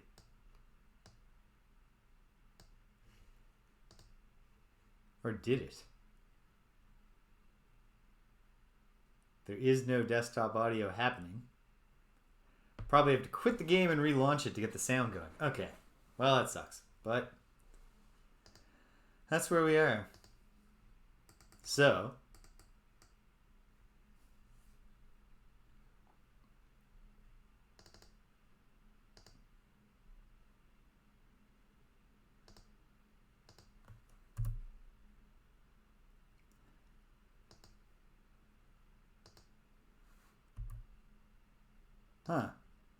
Alright, no numbers. Oh. Well, the 2 is not necessary now that I've... No, I'm not sure that I want to do that. I probably do. But I might as well get multiple saves going for when I start possibly wanting to jump back in things. I mean, maybe I'm going to immediately get this young boy killed and then feel bad. Okay, let's I'm gonna pop on the intermission screen, run to the washroom, and also restart the game. And we'll be right back in a second. Hang tight, gang.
And we're back. We're reloaded. We're launched. We have sound. Sound might need to come up a little. Let me know how the mix is. Actually, I might have to turn it up a little. There. I guess it's just the bird sounds aren't going to be very loud. So when some real sound happens, let me know if it's too loud or too quiet. Might be hard to let me know if it's too quiet, because you might not even know what's happening. But we'll figure this out. Now I'm self-conscious about my hair because I'm not wearing headphones. All right, there we go. All right, back at it. I love that nickname for Shub-Niggurath. The black goat of the woods with 1,000 young.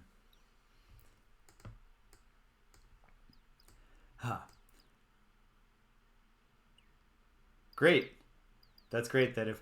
And yes, Tempinski, it does seem like a really annoying food mechanic. I would say that my first impression here is that much like Ultima 6, this is like a big leap forward and in a lot of good ways.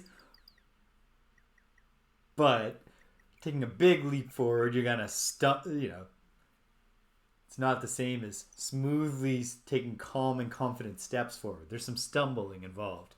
There's some clunky shit here. And some good shit. Okay, we have a key to the locked chest of the blacksmith who has been murdered most foully. So let's run up there and check that out. Exactly. Ultima 5 is the... Oh, that's a backpack. Oh, the locked chest is in the smithy, isn't it?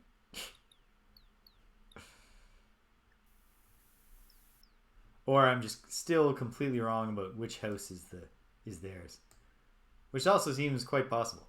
Fortunately, we can cover ground pretty quickly. And I am, even though they certainly could have been, yeah. Alright. They could have been a little more generous with the size of the view window. I mean, maybe they couldn't have because of the technology, but it would have been nice. But nonetheless, everything looks so distinctive that I'm picking up the shape of places faster this time around. Was it in here? Yeah. Jeez. Weird little home you shared with your father here, son. A locked chest, you say? Well, let me clumsily open a few submenus, move them around, double click on the key, and use it here.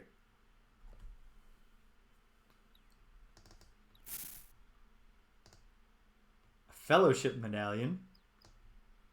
Don't mind if I do. 100 gold coins. It's not even stealing from the dead because the sun is on my team. This is team money. Yeah, we'll take all 100. Cha-ching. Can we not pile? Okay, whatever. Can't pile the coins together. Or if you can, you got to do something more than I've done. Let's read the scroll. Thou hast received payment. Make the delivery tonight. Talk to the mayor about that later. Okay. So listen, here's the thing. There's some changes here, like, I could go without the inventory hotkey is 1, and each press brings the next party member's menu. Oh, that's great. Oh, hey, clouds. It's not a big deal, but it's something. It's nice.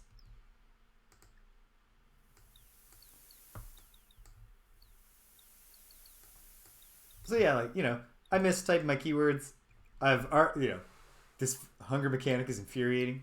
Although at least now we have 100 coins. I will eventually learn the keyboard shortcuts, and that'll be helpful because most centric is not necessarily any longer my ideal system. I for inventory. But one thing that I can comfortably and confidently say about this game is that it's preserved one of my favorite things about Ultima, which is walking around and talking to folks to get information about stuff.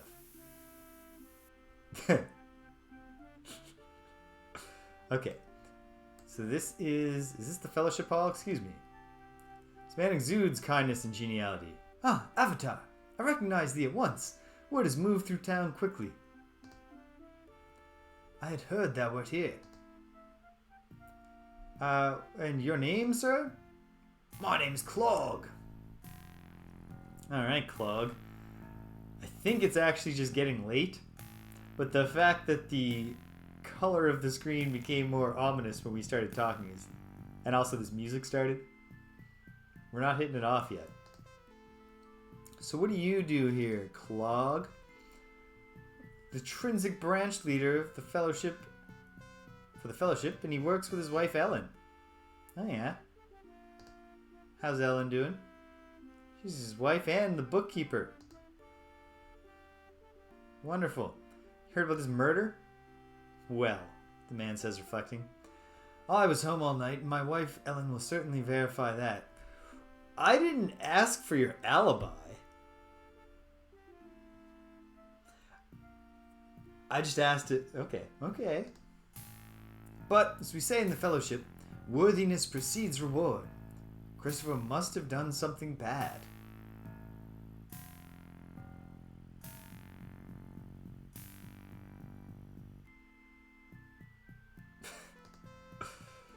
And the poor gargoyle in armor. Okay, scoring some points with me, Clog, by not being racist.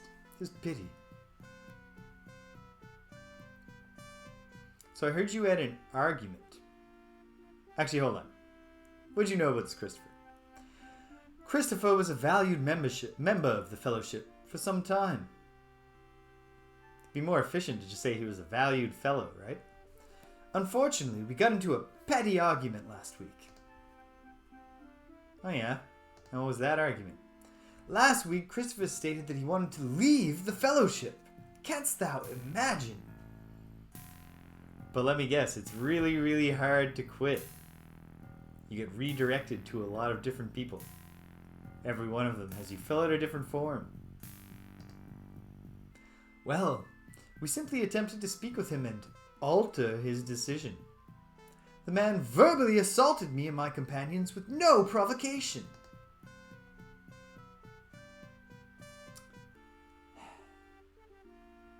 Your companions? They have gone to Fellowship headquarters in Britain. They were here delivering Fellowship funds. Their names are Elizabeth and Abraham. Important people in the Fellowship, if I'm remembering the manual correctly.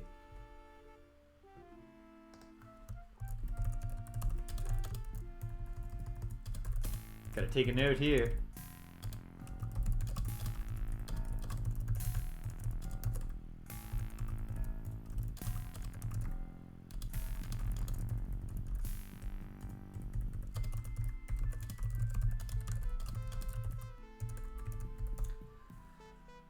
Alright.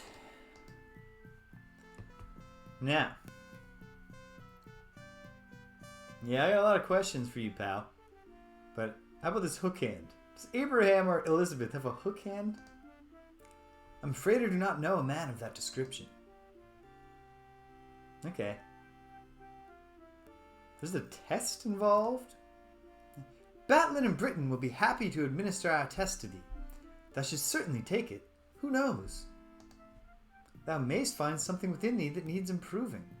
I don't know, man. Pretty virtuous. Some have even called me the avatar of all virtue.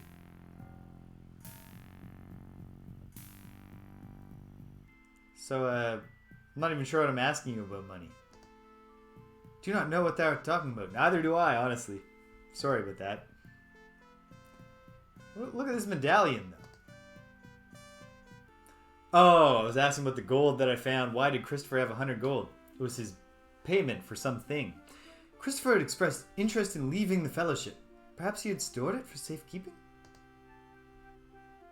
Yeah. I find this kind of suspicious, though. This scroll. I do not know anything about that. No, of course not. Of course not. Oh, Cloggy wouldn't lie to me. I do not know that shit.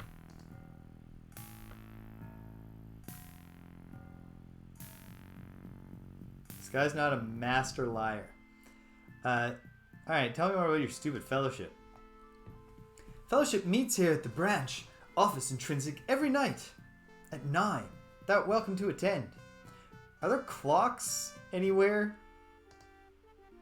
Fellowship is a wonderful organization that is open to all the people of Britannia. I have learned so much through studying its philosophy, and it has helped me to live my life to the fullest.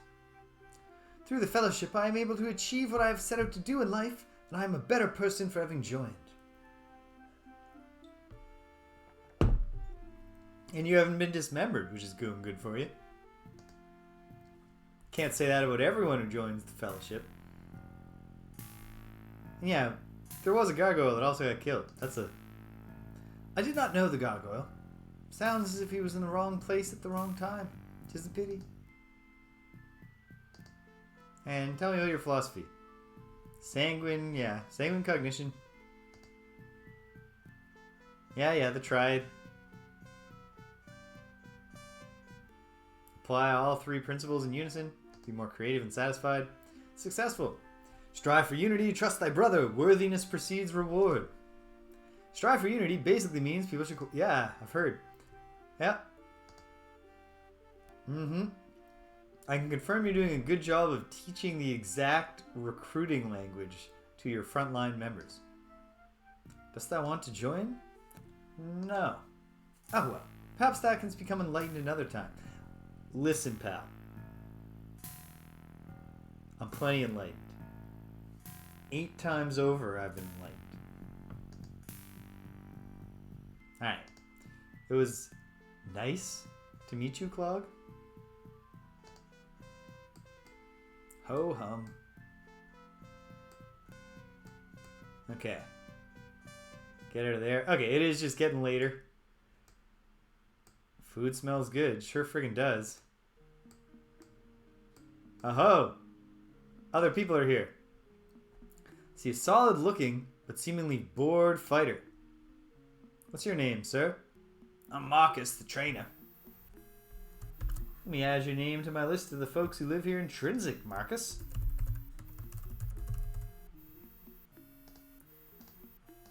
Cool. This is gonna sound stupid, but what do you do, Marcus the trainer? I'm a trainer here in Trinsic, he says gruffly. Thou dost wish to increase thy skill in combat, I can help thee. Nice. Heard about this murder? I heard about it, but I assure thee I know nothing of the details.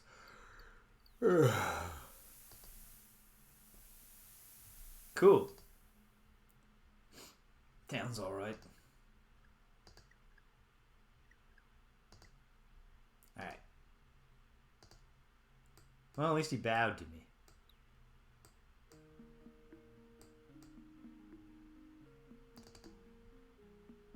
So I need something else?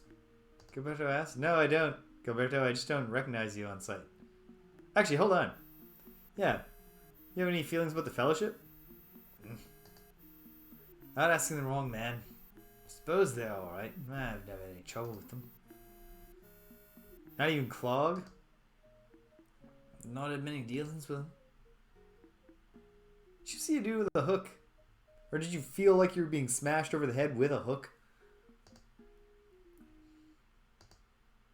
No. Cannot say I saw a man with a hook. Goodbye. Watch the back. What is it, my lord? Peter asks. Any more thoughts on those footprints? Yeah, lead out the back way. Probably tracks of the murder. Oh, murderers. Yeah, what do you think of the Fellowship? I do not want to join them, but they seem alright. Even Clog? Do not know the man too well. I've had no dealings with him. How do you feel about Spark here? It's Christopher's son. Nice lad. Thanks, Peter. Goodbye. Alright, Apollonia. Oh my goodness, Apollonia. You need to slow your PC emulation cycles down. Oh Lord. Okay.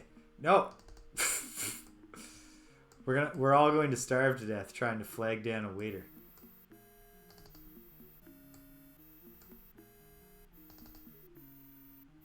There. Apollonia! And she finally got our attention. Alright.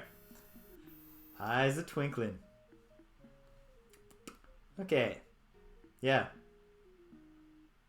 Right now it's at 14,000.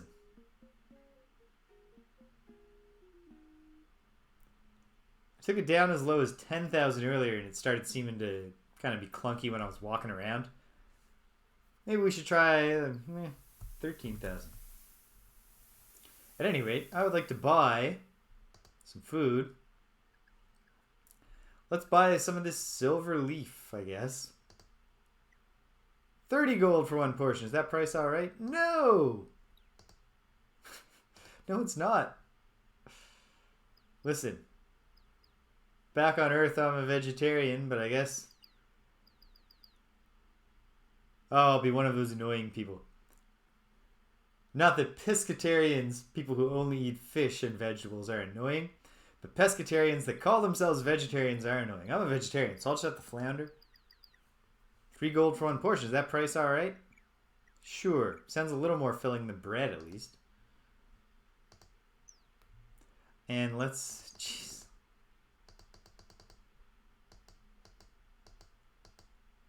Give me 6 portions, please. 'Tis thine. No, that's everything. She blows me a kiss. I think she likes me. Yeah, I bet. Oh, man. Alright, let's feed these fools. Okay. Oh, right. Wait a minute. Okay. Ho-ho! Neat. Okay. Now he's looking 14. In fact, he's looking like a super jacked 14-year-old.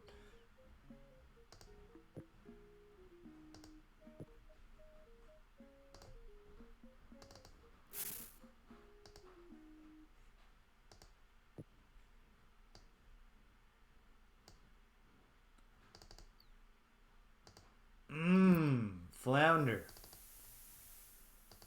Have some flounder, lad. Hey, Elo, do you like flounder? We all agree it's very tasty. Delicious. Let's save the game. Now that we've made it through the eat some food challenge. We'll go back to... why not? We'll save it here. Yes, I'm sure I want to overwrite it. Thank you. Back to her. It's late, of course, but we should try to meet the rest of the fellowship people. Unless it's past 9, which it easily could be, because I don't have a watch. I haven't seen a clock anywhere.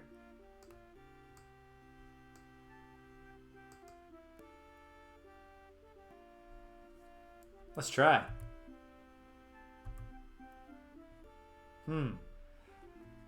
It didn't work there, but what if I turn off numlock? No. Huh. The regular number keys are, oh! It's 9!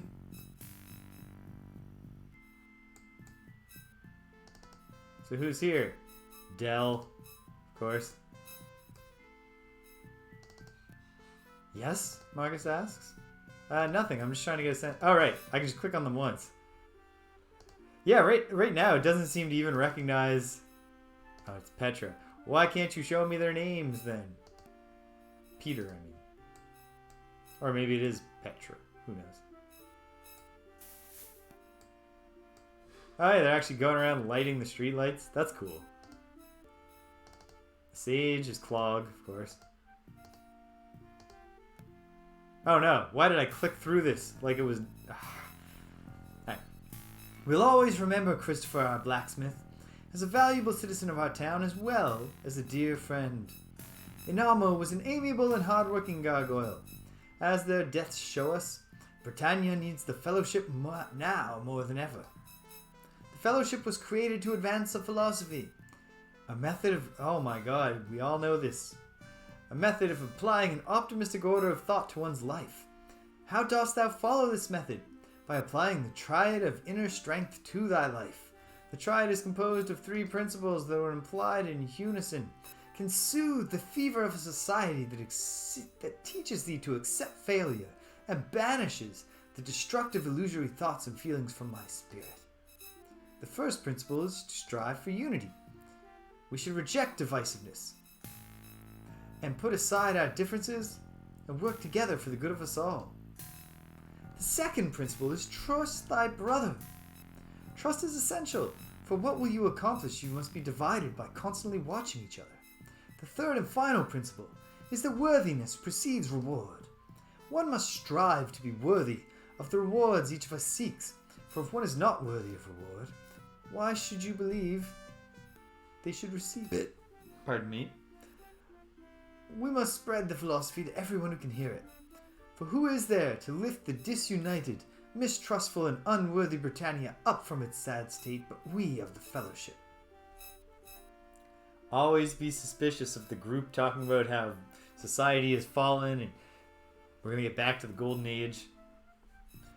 And now is the time to ask each of our members to give testimonial aloud and tell us how walking with the Fellowship has affected their life. The Fellowship has enabled me to reach out and help people where before I have been too preoccupied. The Fellowship has made me more alert and thorough in the execution of my job as Trinsic guard. Suspicious of that. The Fellowship has made me a happier, more agreeable person. Sure thing, Dell. Thank thee for sharing, brother. As a Fellowship member, I feel as if I am doing some good for Britannia. Spark whispers to no one in particular. This is the most boring pile of horse manure in which I have ever had the pleasure to wallow. Z, Y, stats pop-ups, C for combat. You know what? Let's just get down to business. Let's end the Fellowship right here and right now. Get your sling ready, Spark. Elo slaps his own cheek to keep himself from dozing off. Listen, Elo, I understand why the kid's bored. Do you recognize the value of this to our investigation? Avatar, I do believe we've heard enough of this. It's apparent that the meeting will be continuing for some time. You decide you have more important matters to attend to. Strive for unity. Yes! Alright. Well, the fact that one of the Trinsic guards is involved with the Fellowship makes me start to think, I don't know if that was Johnson, of course. Apollonia? You still up? Hell yeah, girl. Wait, who's this? Same... Oh, it's Finnegan now. Yeah. What do you think of the Fellowship, Mr. Mayor? Well, they're an extremely helpful group. The branch office is just east of mine. Very optimistic group of people. Optimistic about getting away with murder? You even like Clog? He's the Fellowship branch leader. Kind man. Want an update? Art thou ready to answer some questions concerning the investigation? Maybe. I don't know what your questions are, man. Very well. What was Christopher's occupation? He was a blacksmith. What didst thou find at the murder site? I found all of these things, but a key.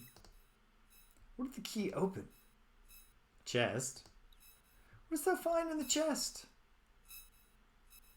Gold, medallion, and a scroll. Dost thou have a suspect? I mean, sort of, but it's all gut feeling at this point. Ah, hook hand man. Can I say a man with a hook hand? What does this villain look like? He's got a hook hand. Any leads on finding this villain? Yeah, I took the crown jewel. The mayor is pleased. All right. Doing much better than my previous investigation in Scarabray, 200 years back. Seems thou art pursuing thy investigation with genuine fervor. Methinks thou shouldst go to Britain. See if thou canst find this man with a hook. Here is half of thy reward money. Wow. I don't feel like I've done half the job, but okay. Thank you. Thou will receive the rest when thou dost prove that the killer hath been brought to justice. The mayor hands you 100 gold coins. That should keep us fed for afternoon or two. Dost thou need the password? Yeah, probably. Stimpinski, I disagree that I've done half the job. All I did was find a... Might have been a guy with a hook hand, maybe? He's like, all right, you're halfway there. Come back when you've killed this guy with a hook hand. What if the kid was wrong? What if he didn't see a hook hand? What if the guy was holding a hook, like a scythe or a khopesh? All right. Yeah, I definitely need some kind of password. Before I give thee a password, I must admit I have my doubts about thou truly being the Avatar. Here comes the copyright check, I think. I must ask thee to indulge me in order to satisfy my somewhat suspicious nature. I shall ask thee a few questions regarding the geography of Britannia. How would this prove I'm the Avatar, dude? I haven't been here in 200 years. Please answer with the number of the longitude or latitude from thy cloth map. Remember, longitude is... Yeah. Yep.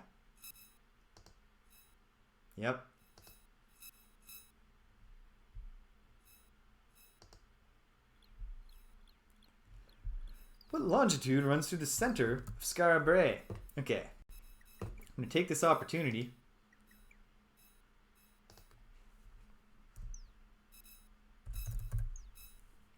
to do a little window capture here. Not to capture the DOS box again.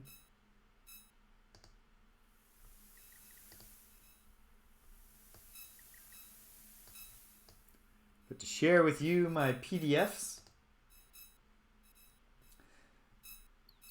I want to do this the fun way. I don't know if this is actually fun.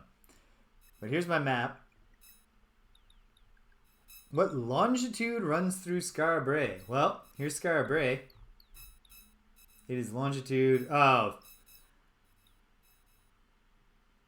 The numbers are in runes. Are they numbers here? No? Alright, I'm not learning the numerical runic script right now. So we'll do it the less fun way. Scarabray, longitude 30.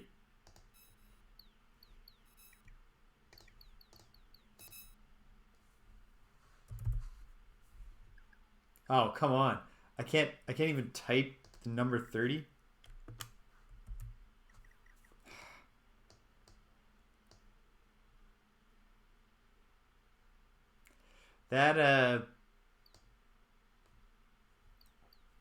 That interview quote that I read with Richard Garriott saying he was annoyed in a way when some other Origin game that they published had a mouse-driven interface. This was just before they made Ultima 6. And he said how frustrated he was when he realized this is how it should have been done the whole time. You were wrong, Richard Garriott. The keyboard has value. We're on a computer. We can use the keyboard. It's not the 21st century yet when all the computer RPGs are being made for ports to Xbox. You need to have a gamepad in mind. Okay. 30. What is the latitude of the northernmost point of the island Spectran? It's 120, pal.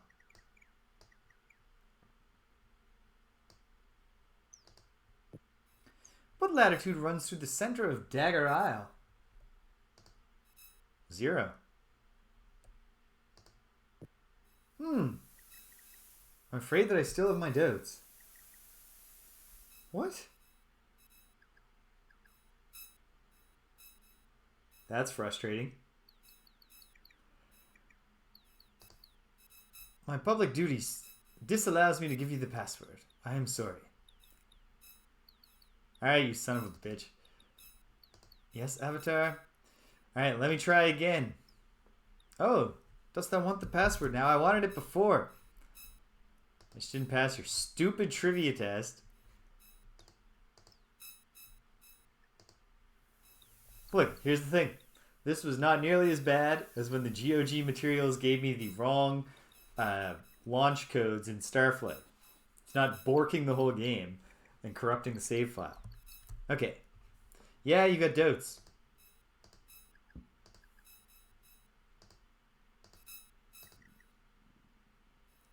What longitude runs through the center of Skara? Oh, no, okay. It was my mistake.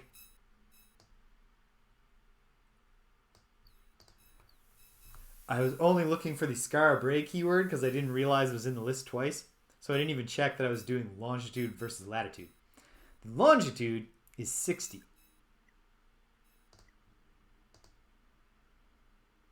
Now we should be okay. Latitude, Dagger Isle, 0. Latitude of the northernmost point of Spectrum, 120. Give me the friggin' password. Now you have no doubts. Even though you know I just got one of these questions wrong and I could be guessing. He's a mayor in Britannia. This is actually astonishingly good information security compared to anything that the mayors during the Age of Enlightenment with the gargoyles would have done. I almost forgot. The password to leave or enter the town is Blackbird. So everyone in this town who hasn't passed your geography test is a prisoner.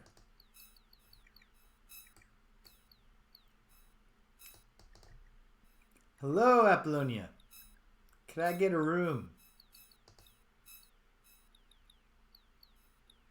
Rooms are cheap. Only 6 gold per person per night. Want a room? Yeah, Theta, he wasn't even asking questions that did... All the latitudes and longitudes he wanted were just multiples of 5. Like, you know, give a question that requires me to know it's like 32.6. Even then, I don't understand how to prove I'm the Avatar, but there's some real flaws in this system. Yes, I'll take the room. Here's thy room key. It is good only until let us leave. Alright. I appreciate in general the idea of the sandbox world where you feel like you're really there in Britannia, you're doing the things. I would not mind.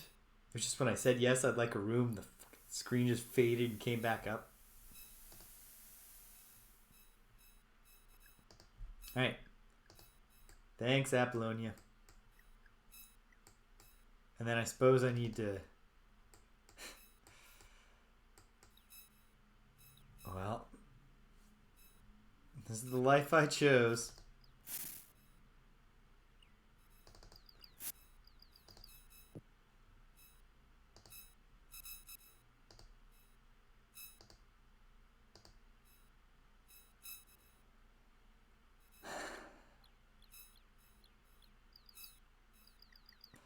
Why can't one of them be called room key? That sounded like it worked.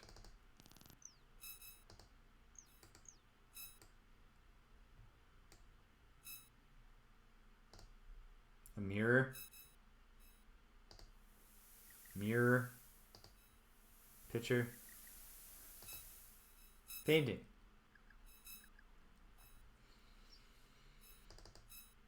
Alright. How many hours shall we wake thee up, James? You should sleep too, Elo. But yeah, let's get just a regular 8 hours sleep. Maybe. I don't know what friggin' time it is.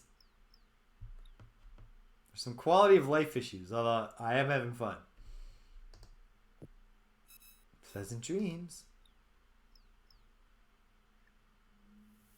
Arise, James. Time to continue the quest. Did you at least let the kids sleep, Elo? I want to try making the bed. Oh, I bet you could. Oh, for fuck's sake.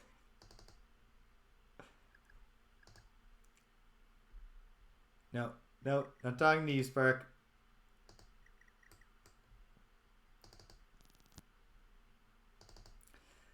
Hey, Apollonia. Really? I have to learn that she's the innkeeper again?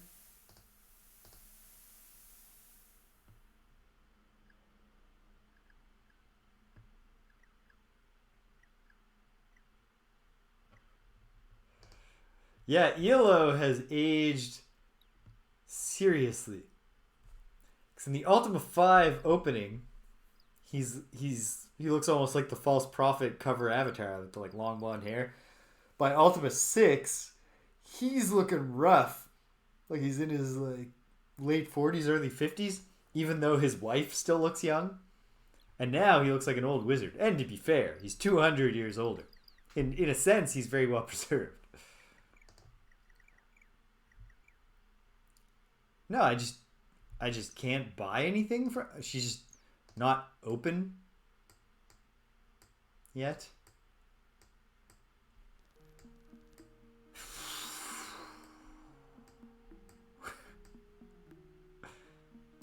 Heaven help me. I didn't sleep long enough. I should have saved before I slept, just so I know to sleep for more hours. Kid. Oh, hey. Okay, fine. It's the morning. We can buy more food, probably.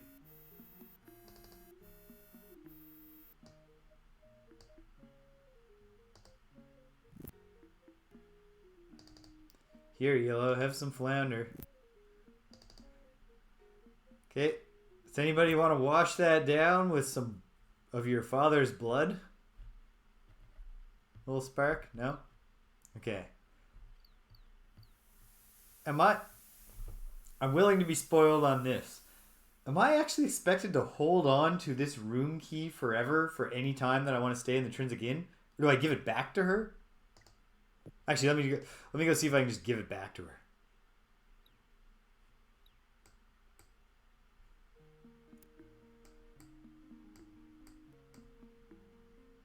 How did this not come up in playtesting?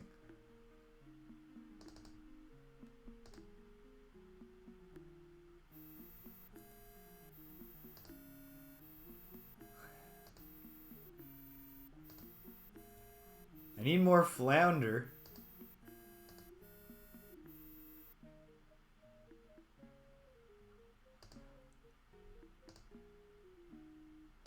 Yeah, that's alright, I guess. It would be freaking great, though, if you could somehow stack these flounder. Hey, listen. I did it to myself. Because anyone who saw me playing Ultima 6 heard me often say that I was perversely excited to find out how the inventory management could possibly be worse.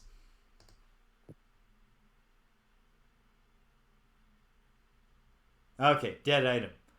I'm gonna trust that. You got it. 7 gold for a bottle? God. Never mind. Thinking I need a drink just because of this bullshit, but I don't know if I'm 7 gold just to have the avatar meta complain about the gameplay engine. Okay, it's fine. We are having fun.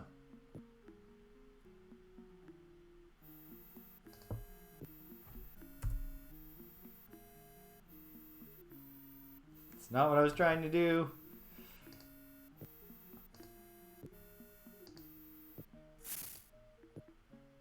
Okay. Gotta talk to Gargan, the shipwright. And then let's get out of here. Presumably the shipwright's down this way somewhere. Just based on the fact that the bloody footprints where they went to exit. Where are the docks? Are the docks outside of town?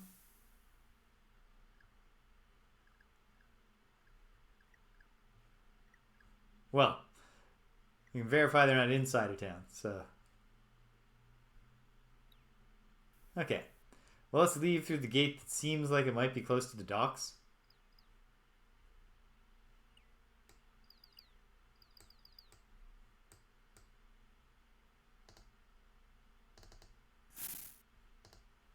Avenue of the Fellowship.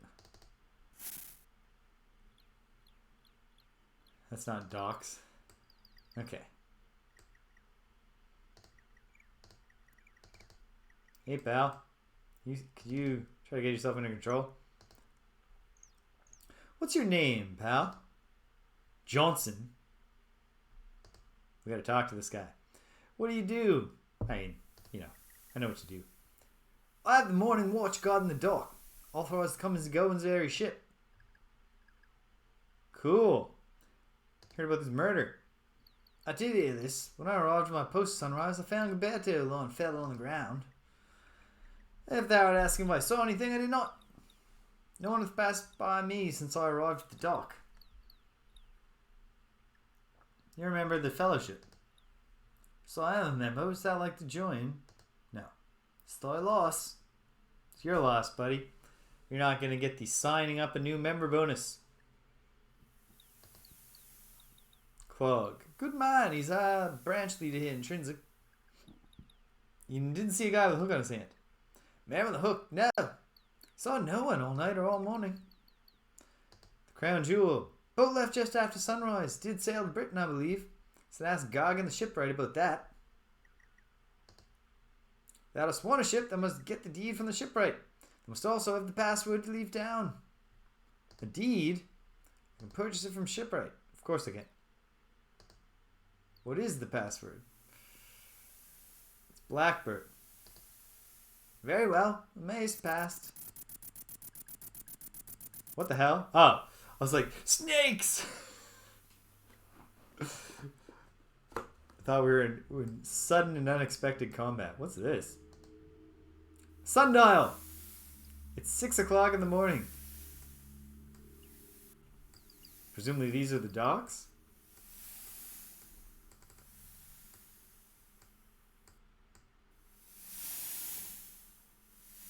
It's the deck of a ship, sure. Let's sing a sea shanty. I'll leave that up to ELO, young man. Alright, so we gotta wait around for Gargan to show up to work. Oh, this is a good opportunity to get a sense of the time scale. It's been a full hour. Gargan's still not here. I see one thing hasn't changed in Britannia. People do not get up at the crack of dawn to go to work.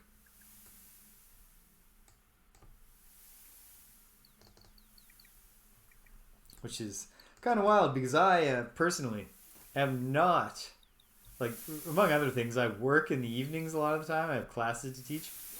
I'm not that kind of achiever person. You may assist that have. Absolutely. There are no gameplay system spoilers.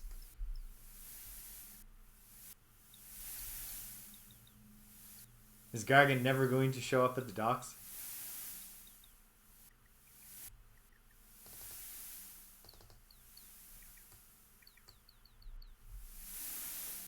Anyway. Yeah, I'm not even, an industrious type. I work hard at my job. But I don't try to. Okay. Makes sense. Shipwrights had shops before. I should have realized this. Let's try... Oh, wait. This is the inn. Alright. Gotta go find this Gargan. And then we'll get out of here.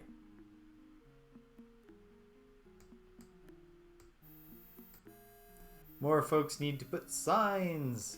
Wait. Of course, there are signs. Avenue of the Fellowship. Yeah. Fellowship Building. Whoop. No, that's wasteful.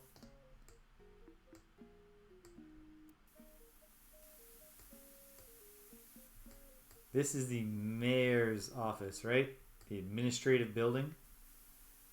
That's still the Fellowship Building. It's a personal home. This is a home.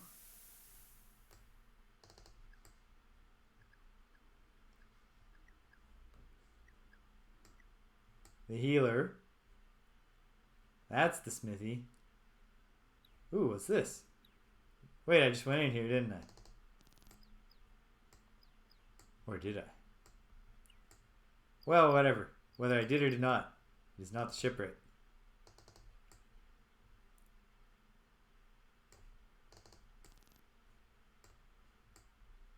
Of course not. Okay. All these different people telling me about Gargan. Not a single one can just say, you know, who lives in the whatever part of town, or who has a shop in this section.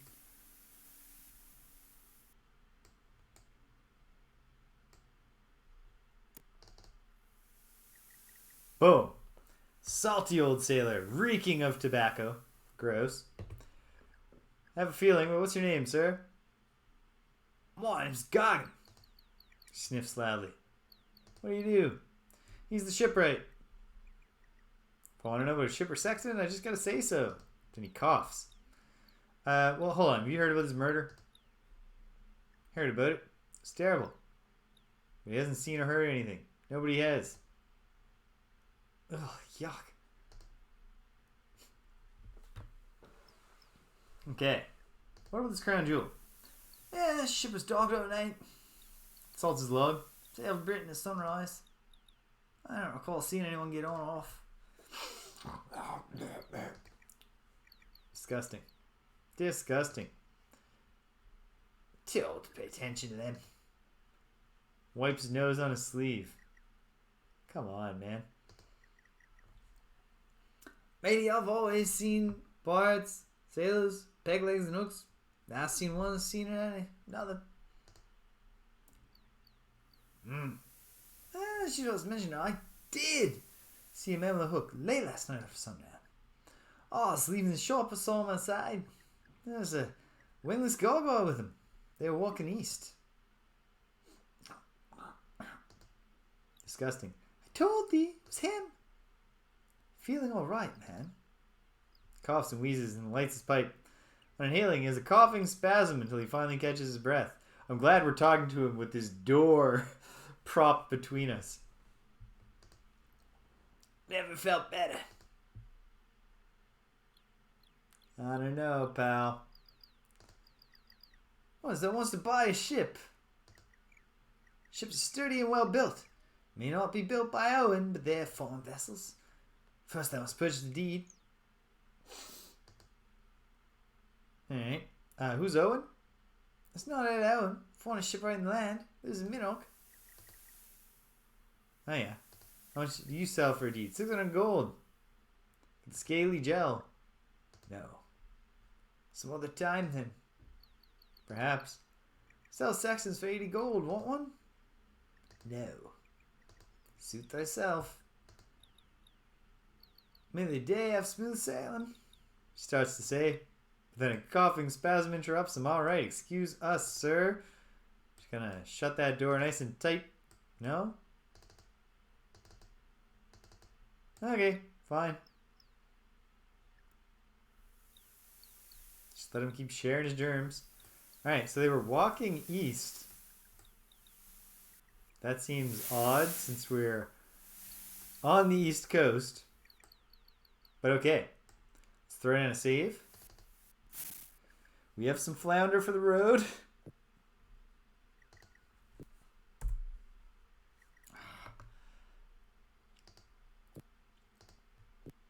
Can't just hit the return key to use the same save game name.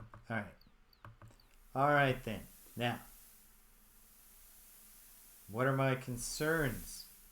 Oh, here's one.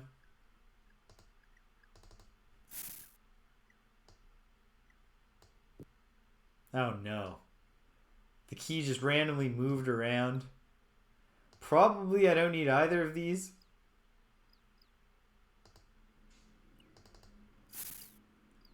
For now, we will dump keys in a secondary bag when they don't feel necessary anymore. Eventually I'll start throwing them out. Alright, I've got all these fish. Yeah, this is...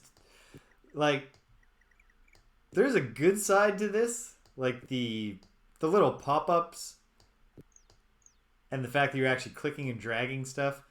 It was really frustrating to have the intermediary step in Ultima 6 of having to press the key for the move action and then click the thing you want to move. On the other hand, you know what? We're just going to leave this bucket of blood on the floor, on the ground out here. Leave it for the crows. Oh man. We're, yeah. Once we're out of town, we're covering ground a bit hectically. I'll turn the cycles down. Also, the ocean looks crazy right now.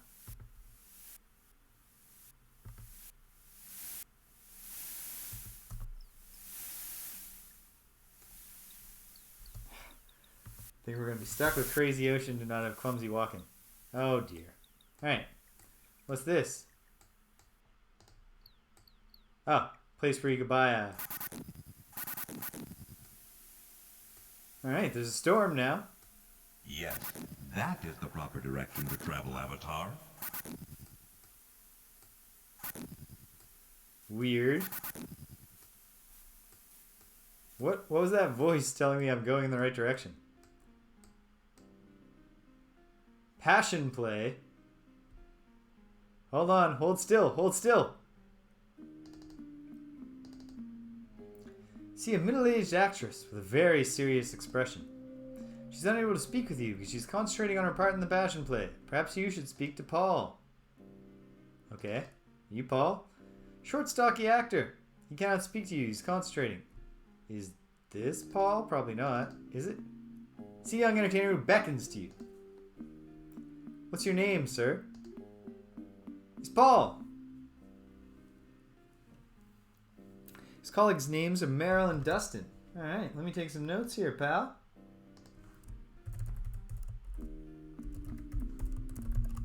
Paul, Meryl, and Dustin. All actors. Okay. And what do?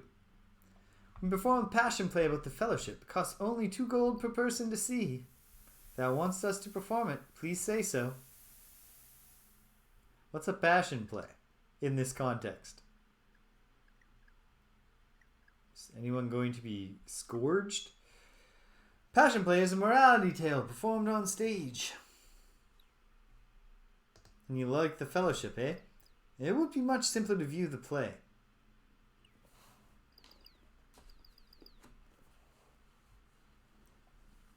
Hopefully we get ultrasound emulation going for next time. Alright. Yes, I would like to see your play. We should have I should have kicked everyone out of the party. Get the admission down. Alright. Takes the gold. We thank thee. If thou makes thyself comfortable, we shall begin. As the actor takes their places and don masks, you settle down to watch the action. Spark whispers to you. Oh, I don't miss the days of getting a game on the PC and having to devote many, many hours to configuring the sound card and video card before it would play. And like the settings that are supposed to work just not working. And eventually you're like, oh, if I say that my Sound Blast or whatever is actually this thing, it finally works.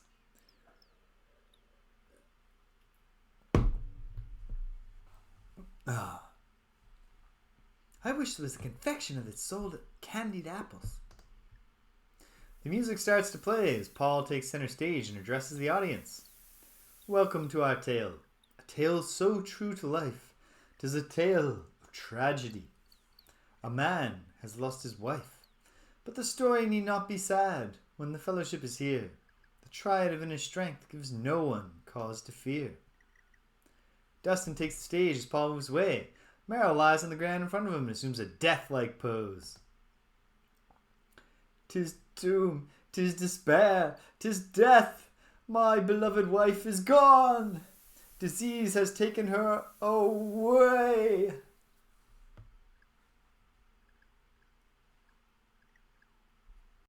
Oh, wow. There are steps down in the sound potential here. Hopefully I can take the step up. And left me with but a song. Dustin puts his head in his hands and mimes sobbing. And he's not doing great. Doing good, right? As he sobs, Meryl rises from her death in a ghost-like fashion and addresses Dustin. Mine husband, my love, do not despair, 'tis not doom. Thou shalt rise above all this melancholy and gloom. Who doth speak to me? Could it be she? Or have I indeed gone mad? But who else could it be? Mine husband, thou must listen. Thou hast the comfort within thy grip. Thou must only seek them out. Those that can help. The fellowship. Meryl drifts off stage, leaving Dustin alone. The fellowship, she said. But what do I need with it? I have mine 8 virtues and mine healers. With these, nothing else will fit. Paul enters the stage with Meryl, who now wears a different mask. But that is where thou art wrong. The fellowship exists to help thee. The triad of inner strength is here to give thee a sense of unity. Join us now and thou wilt see. Join thy brothers and our plan to promote the tenets of our group. Thou wilt be a better man. At this point, an elaborate mime sequence reveals how Dustin joins the fellowship, receives his medallion from a branch leader, portrayed by Paul, and receives congratulations from Meryl. Strive for unity at all times, and trust thy brother through all ill, for worthiness precedes thine own reward. Hark to our words, it surely will. I shall give half my wealth to thee. I shall do thy bidding and then wait. My reward shall come one day, and free me from mine awful fate. Dustin mimes giving Paul some money. Paul exits. Dustin lies down on the stage and mimes going to sleep. After a moment, Meryl enters the stage, dances around Dustin's body, sprinkling some kind of sparkling dust on him.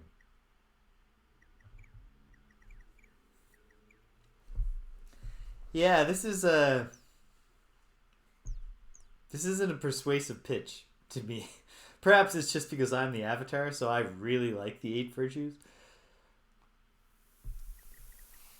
Elo whispers, I'm particularly enjoying the visual effects. The script is a little weak, dost thou not think? Yes. As a general matter, plays in rhyming couplets always sound hacky. It can work in a comedy, but it's really hard to take a tragedy seriously. I've read some Elizabethan tragedies not by Shakespeare that were entirely written in rhyming couplets. It's actually even worse than the ABAB, just AABB. It's tough to read the iambic pentameter with the AABB rhymes without getting into a like poemy cadence, and it doesn't sound like dialogue. It doesn't sound serious. So yes, I agree, Elo. Besides the fact that also the character motivations are really flimsy. Meryl leaves the stage. Dustin wakes up. Lo and behold, he finds a bag near his place of sleep. Upon opening it, he finds a bundle of gold. By Lord British, I declare, 'tis my reward from the air. The voice I heard at night was right. About my wretched life I will not care. AABA. Not good though. Bad meter. The voice came to me in a dream. 'Twas mine inner voice so fair. I now have a companion and provider, and a master about whom I care. You're jarred by the actor's choice of words. Companion, provider, master. Realize you've heard them before. This is really awful. It's true, kid. Paul and Meryl join Dustin on stage and they all hold hands. The fellowship can give thee purpose. To join is thine only choice. Commit thyself to our just cause and find thine inner voice. At that point, the actors bow and you realize it's the end. You give them polite applause.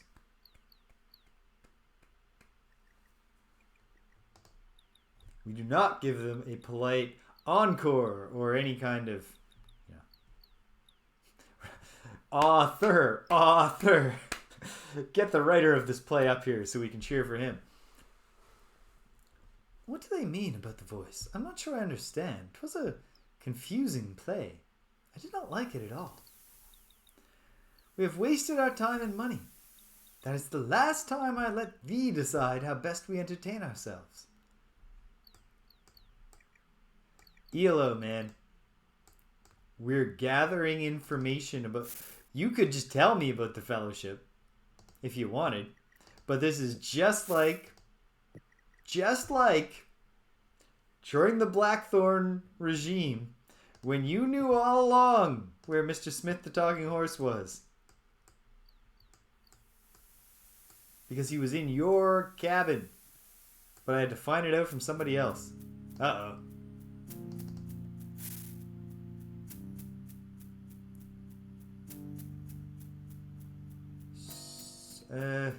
I know this is to Britain. Hold on. At some point I should start relearning the runic script. Let me find it here in the book.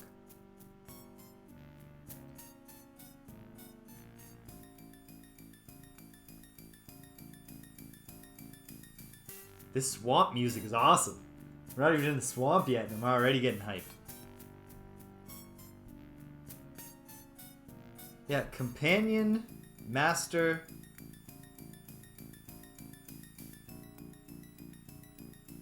Did the Guardian use those in his opening monologue? Is that where I'm supposed to remember them from?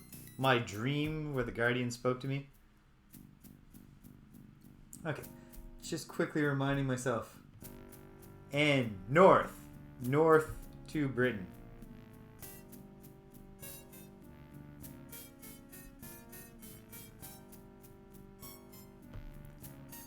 Did they use the Britannian runes, Timpinski? Probably not, but that would be awesome. Okay. Perfect. That was my feeling. Alright. So, suffice to say, at some point, I will make good on... For people who have not played the game. Haha. That's awesome, Stimpinski. Hold on.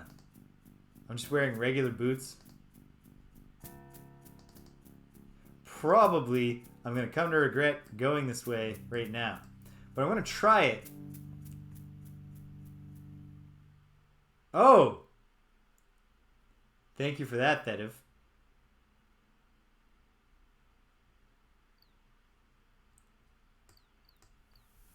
Wait, hold on, Stimpinski. What?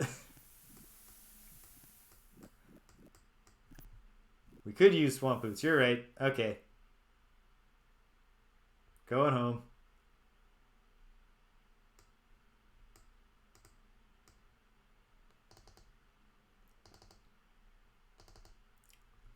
Tough looking guard who takes his job very seriously. What's your name, sir?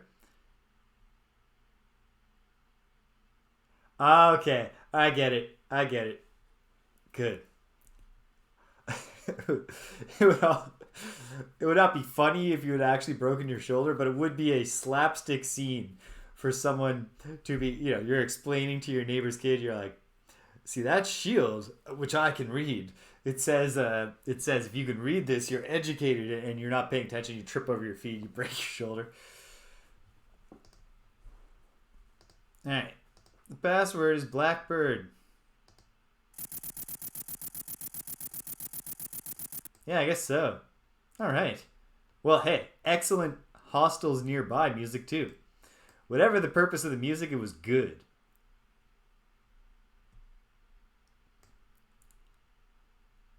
Wait, where's Dell's shop? Dell's shop was up here. No. Yes. I did get that part. the padding for padding.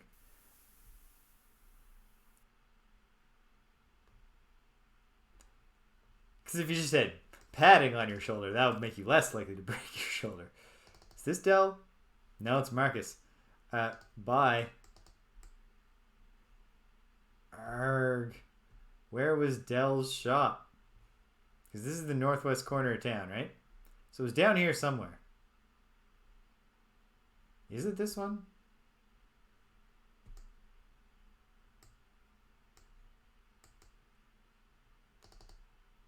Yes. This is only just occurring to me now. But here's one world building and like representation of the world. Step backwards in this game. Where are the fucking signs? Where are the signs on the shops to tell me what the shop sells? What do you do?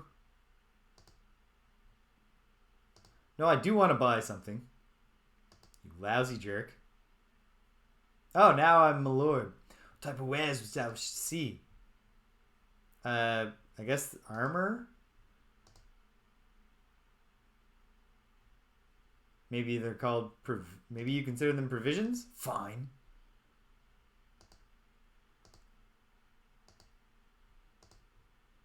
Swamp boots. 40 gold. Is that acceptable? Okay. No, hold on a sec. Spend more money. 40 gold, dude.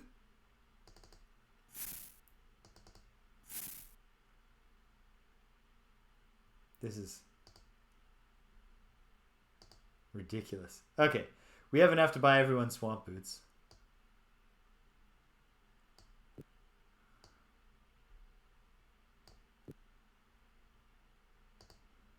Can I sell stuff to Dell here? Are you hiding behind the door, you friggin' weirdo? I have to ask him what his job every time before he... And I have to get abused like this.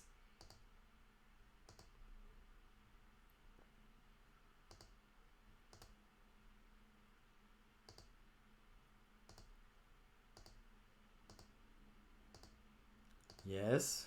Swamp boots. Yes. No. Buy. Yeah. In 2 separate transactions, I just gave you 120 gold coins. You horrible man. Okay. Oh no.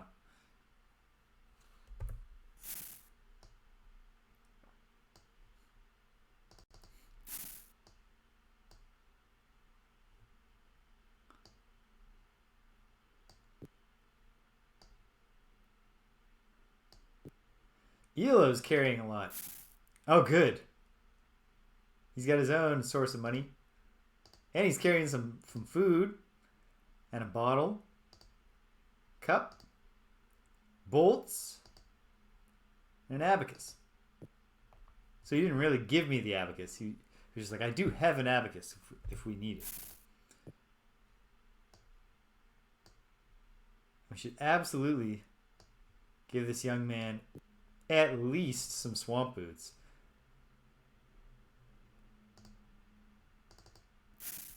And he's not equipped yet. Sausage. Grapes. Sling. Better equip that sling, son.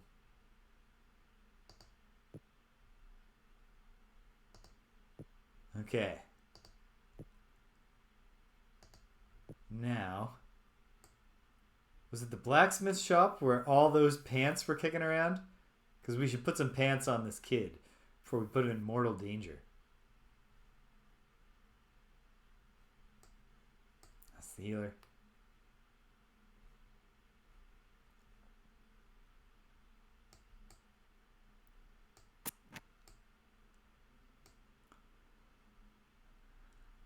Okay. Oh, sorry, Spark. Not trying to bother you here. We will speak later.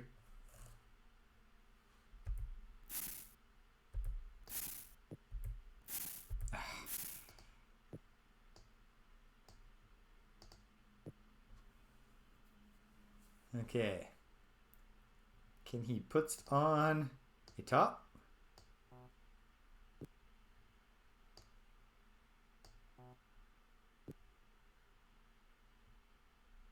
He can't not. Okay, what's in this dresser? Here we go. Kid, put these pants on. Very good. Leather gloves. Not a bad idea. Pants. A hood. Put this hood on, kid.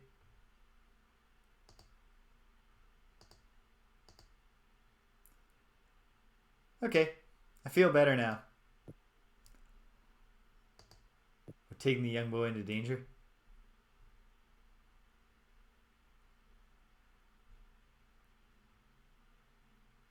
I mean, it's. I am aware that it's a terrible idea. But, like, also, this kid's in a rough way. And maybe this will, get his mind off his horribly murdered father. Oh, wait, hold on. Is that gate open? It is. Move on. That's what I'm trying to do, pal.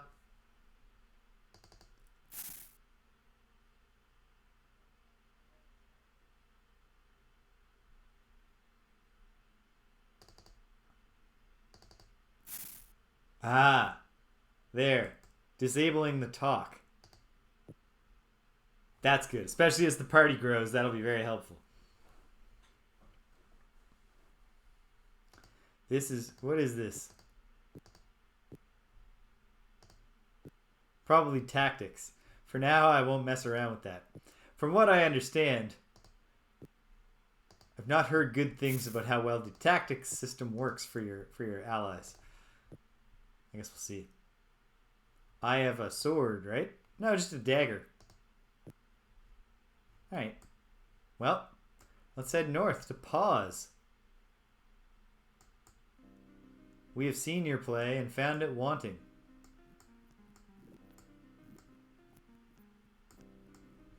Man. No, I'm not trying to click on the reeds. What bones? Giant bones. Oh, giant like they're just very big. Not specifically the...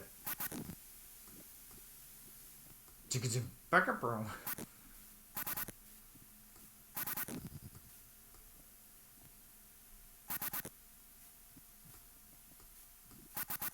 Excellent. Thank you, Thedef.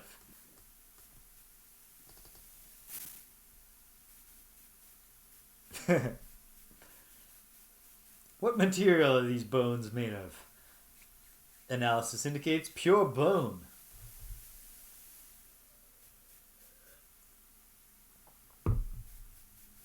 Pause. It's all coming back to me now. It's the tricky ones. The ones that are tricky are the ones where, like, you gotta remember that the one that looks like a K is a P. It's not too hard to remember this is a W. This looks like an S. And then, like, some of the vowels use this similar thing, but they're wavy or not. Alright, here we are. We've reached a new location. I can see clearly now. The rain is gone. Hey, there's a sign. The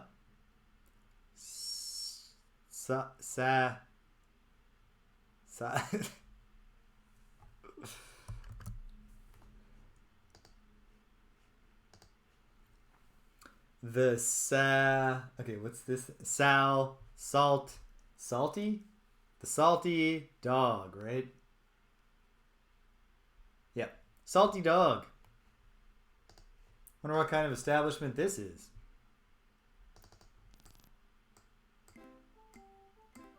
Oh, turns out it's a pub. Thought it might be a store that sells well-salted dogs. Hey, I've signed the registrar here. Or someone has falsely signed the register with my name. But if I signed it, I'm kind of curious about why there's so few signatures.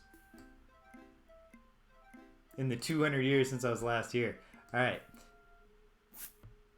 What's the money situation now for the team? Not great. Alright. We're going to put off getting wasted until we can do it responsibly with our money. Oh, but don't worry, Slater. When the time comes, we're gonna find out exactly how much work they put to model drunkenness in the programming of this game. Exactly. Please binge drink responsibly. I think that's what the Nova Scotia Liquor Commission ads always ask us to do. You know, the government wants to make sure we're slamming an entire 2-4 ourselves. A single night. We do it responsibly. What are you scratching, Abra? Okay. Nothing too severe. Great.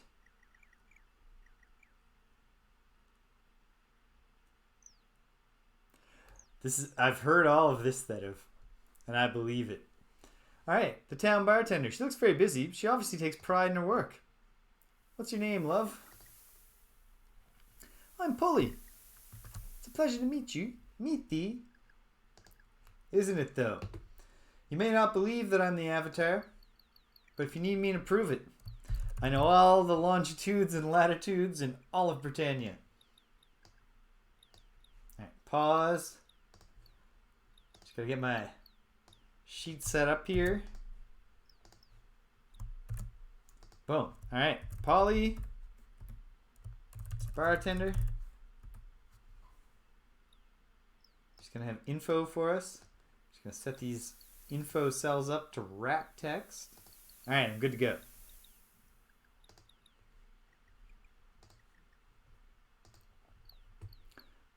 What do you do, Polly? The owner and proprietor of the Salty Dog, finest eating and drinking establishment in all of Paws at thy service. In all of Paws, you say? Actually, there are no other inns or pubs in Paws.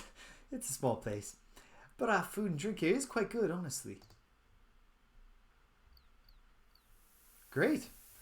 I got so much flounder right now, Polly. Oh, for fuck's sake.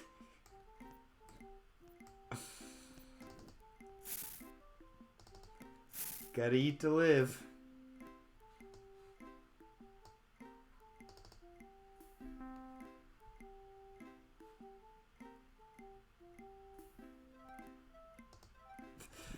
Not yet. Hold on, Slater. It's a little bit better than that. Our stuff is quite good, and also you don't have any other options while you're here in Paws. Alright, great. I'll be eating at the Salty Dog. You sold me, Polly.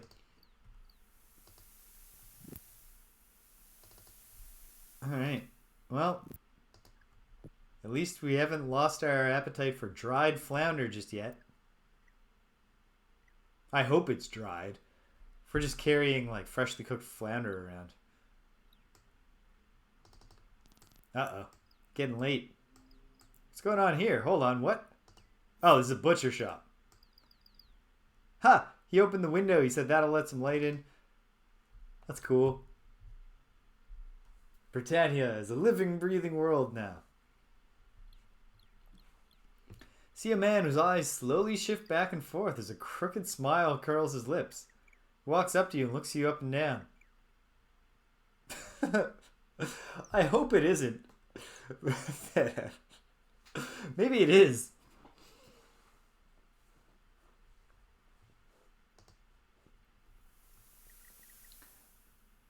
Oh, there must be a traveling show in town, he says, sniggering. It's a very nice clown costume. Who are you? Who art thou? Yeah. Put some respect on it, pal. They call me the Avatar. Thou a vile fool, desperate for others to like thee. I pity thee, were not that I loathe thee even more.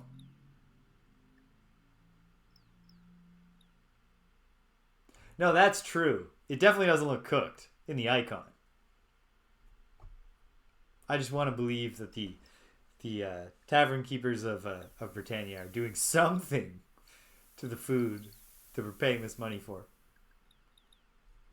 They're just wholesaling raw fish.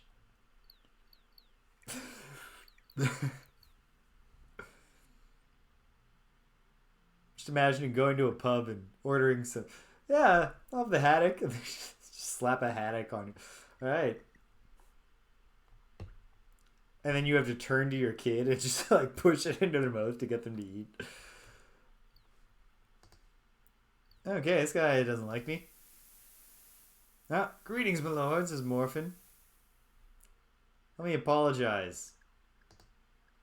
Oh, he wants to apologize. Good. He's since realized I'm honest. How the fuck did you realize that since? It's been like 2 minutes.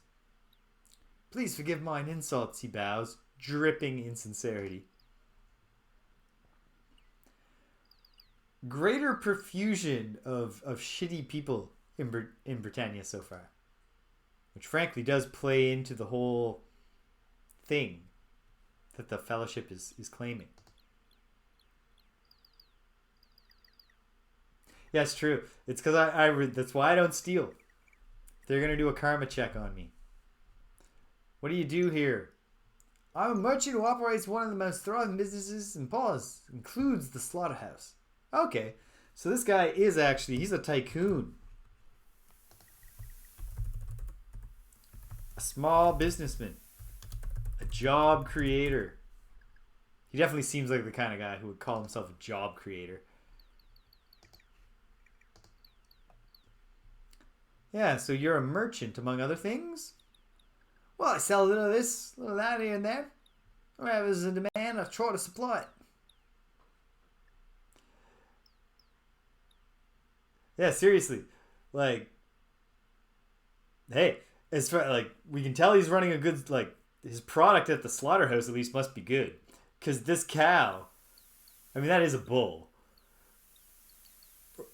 Kind of looks like half cow, half bull. But yeah, you're getting a lot of lean protein when you slaughter the livestock here. Ah, so you sell all kinds of stuff.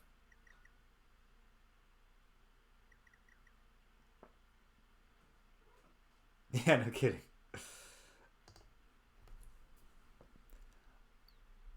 I suppose my ventures are profitable enough to afford me to move to Britain, but things are so much less expensive here.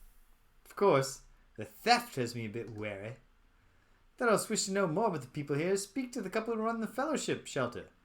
Faradwin and Britta. Oh, I can already tell this Britta is the worst.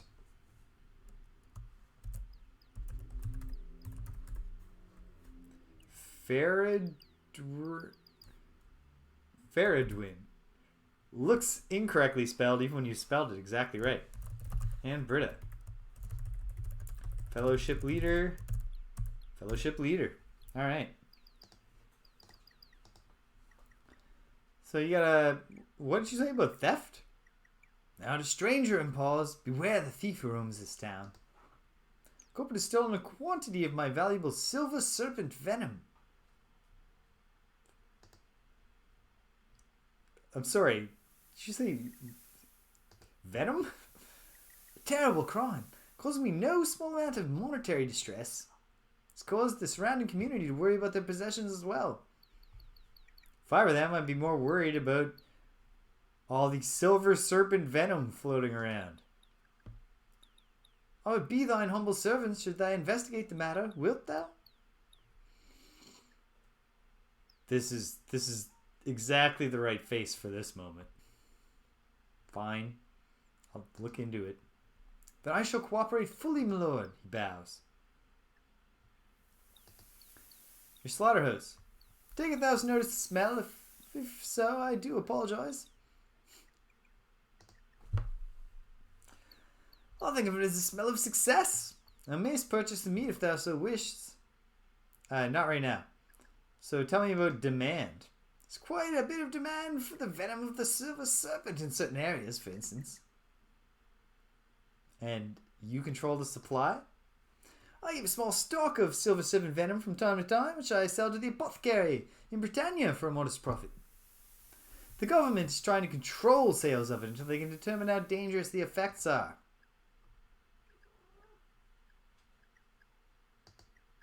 Go on. They are widely known. Silver serpent venom is a reagent that, when ingested in small doses, temporarily enhances one's physical strength, stamina, and quickness, along with bringing a feeling of euphoria. After the effects wear off, the subject feels quite drained. This tends to make them want to take it again. Prolonged use in such a fashion will bring about a condition that deteriorates the skin, eventually causing it to rot away. Finally, too great a dose, or too great an accumulation of doses, is fatal, as the venom is a deadly poison. It may very well have some healing properties when used in other ways we have yet to discover. Really? I don't know. But any user of the venom should not do so without caution. What kind of people use this stuff? I do not believe I've noticed anyone in town who's showing the symptoms of venom use. From now on I shall keep watch, so thou shouldst ask again later. Yeah, it sounds like a drug, but like a fake drug, like the kind of drug that they, a just say no moralistic episode of like a kid's superhero cartoon or something invents. Like, what is the appeal of this drug that seems to be instantly addictive and makes you feel really, really bad when it wears off, and then causes all your skin to fall off, and then kills you? And why do you let this dude just sell it in your town? The apothecary's name's Kessler. Nice. Good day to thee. Yeah. Well, take care, I guess. What's this? Oh, it's a rock. I only saw the auk. I was like, that doesn't look like a clock, but if there's a town clock here, I'll be very happy. Oh. It's getting clearer. I like the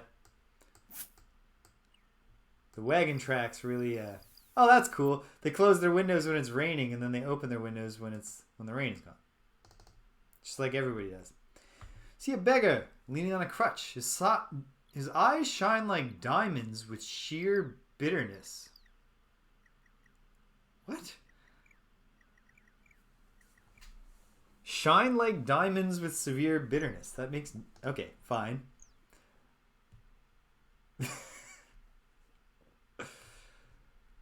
Slater, if you played Ultima 4, because I think you would have had some real trouble. You're only supposed to use the give command on the beggars, not the kill one.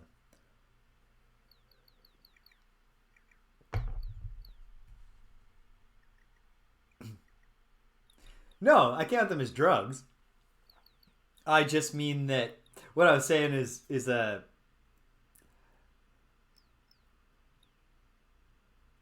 drugs that are instantly addictive and inevitably lead to horrible skin rotting and then death. It's silly to imagine that being something that's in wide demand when the effects are well known. Like there was I think it's Firefly, the famously quickly canceled science fiction show. I think it was maybe I'm thinking of the wrong one. Wrong show. It's not going to come to me. But fictional drugs are often made up in a very silly sounding way where you're like, what's the appeal of this supposed to be? How do you get people into this? My name's Coma.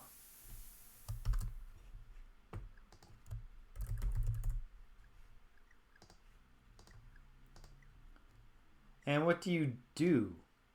I'm a dancer, my lord. Cannot keep a straight face and almost falls off his crutches.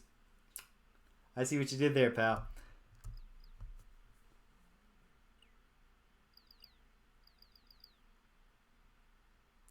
Yeah, because the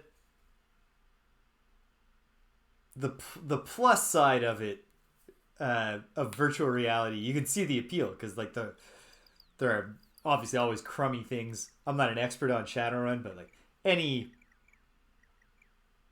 what am I trying to say? Cyberpunk world has like a bunch of shitty things. Yeah, it being a poison, but then in a small dose it has a positive effect. That part is reasonable. It's just and then you're instantly addicted, and as you keep using it, your skin falls off. And everybody knows this, and it's a product in demand.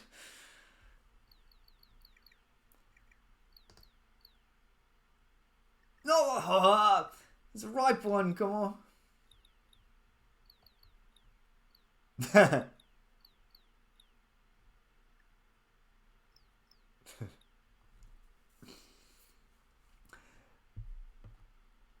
Good one, Slater. Yeah. Seems to me like you're a beggar, right? I was not always a beggar. Like Fen and Merrick, I used to be a farmer too, but times got worse. And times are always bad in paws.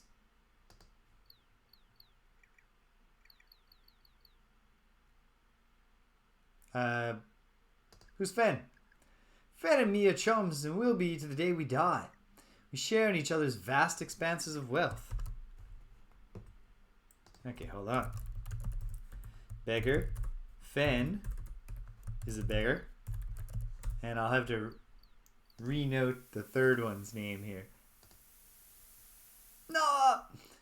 Thy wit, that's just be on stage. And Merrick. Tell me on Merrick.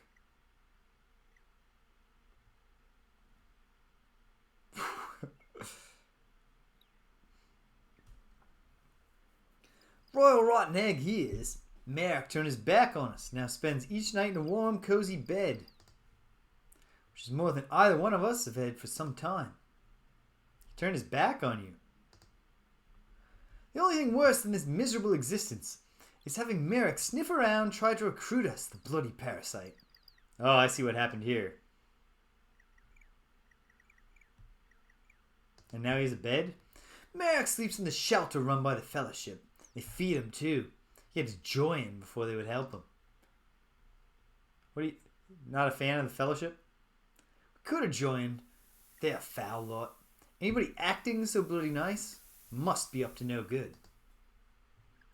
There are some compromises we will not make, even to survive.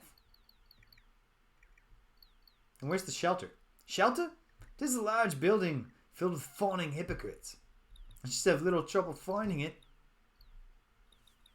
You said things are just bad here in Paws generally? Veritable wonderland, is it not?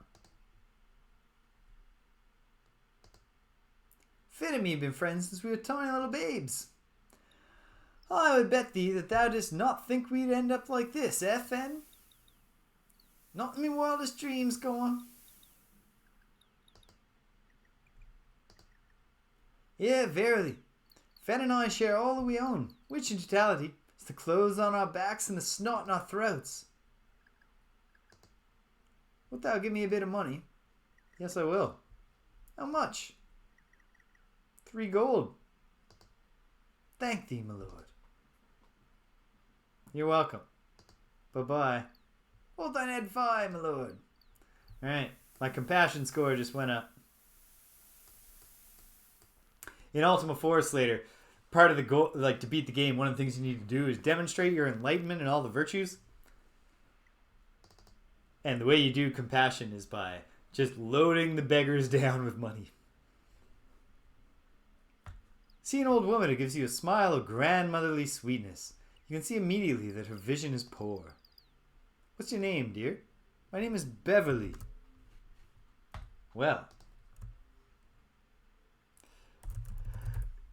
British, that occurred to me immediately after I did it. It's like, oh no, they divide everything equally. Hopefully, because they do seem like they've been friends since they were kids, hopefully they buy 3 gold worth of beef or something and then split that.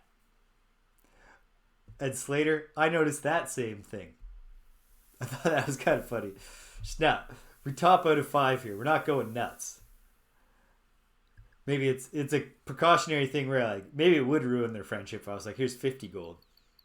Then Komar would be like, well, he gave the 50 gold to me. I'm just gonna go rent an apartment for myself. Alright. We got Beverly in here. In the sheet. In my notes. What do you do, old lady? Why, I run the house of items here in Paws. House of items? It's a shop that sells antiques and previously used items. Running this shop allows me to remain youthful and active. It is heartening to sell things to the poor people of this town that they might not otherwise be able to afford.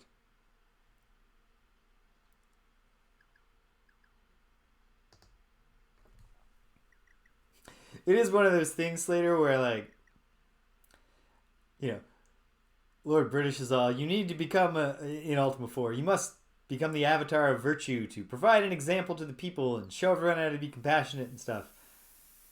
It's like, couldn't we start by housing the beggars? Like, wouldn't that be more valuable to them than just knowing that some guy is really, really honest and willing to sacrifice and stuff? Here in Pause, the people have very little money, but it matters not because they care for each other. Except for Merrick, right? I don't want to buy. I would like to donate boots to you, but apparently that's not an option. A good day to thee, my lord. And to thou too, Beverly. To thou as well. Beggar. Yeah, gentlemen, excuse me. We care for the poor people, but only enough to show how compassionate we are. We're not going to go nuts and make them into not poor people.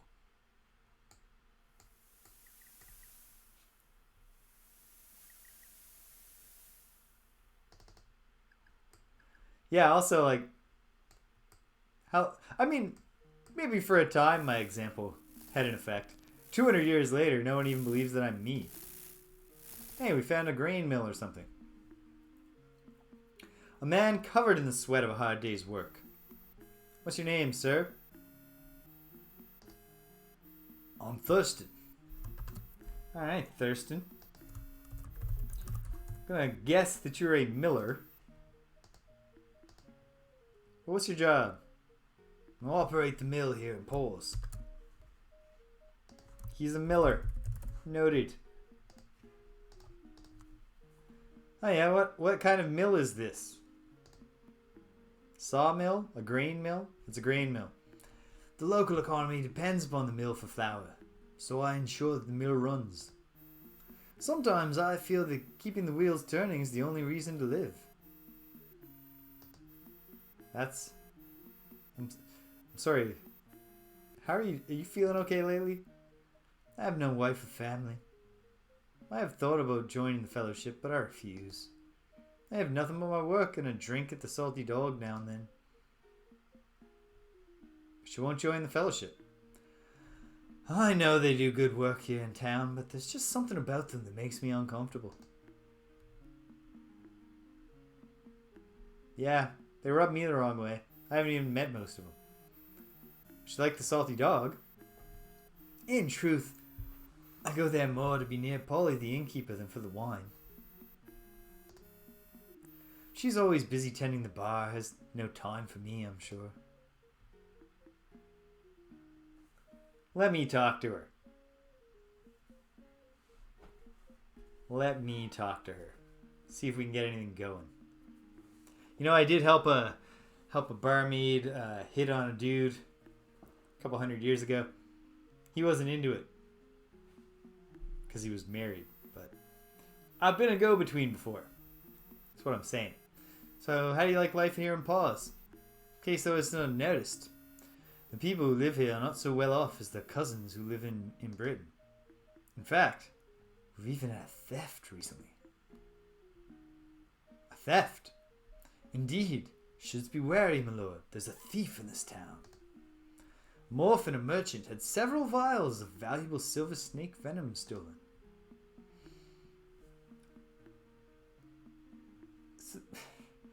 Everyone seems real chill about this venom issue.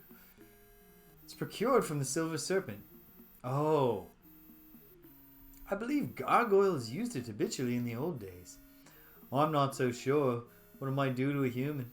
Perhaps Morphin can tell thee more. Oh, I bet he can. And I can't ask him about the theft now, because probably same response. Sack will cost me 12 gold. Art thou interested in purchasing some? Not at the moment, sir. At some point I realized in the spirit of the game that I should buy some flour and actually mix it with water and bake it and make bread. But not yet. Perhaps next time, my lord. You wait here. Good day to thee, my lord. Alright. Let's go Talk to Polly again.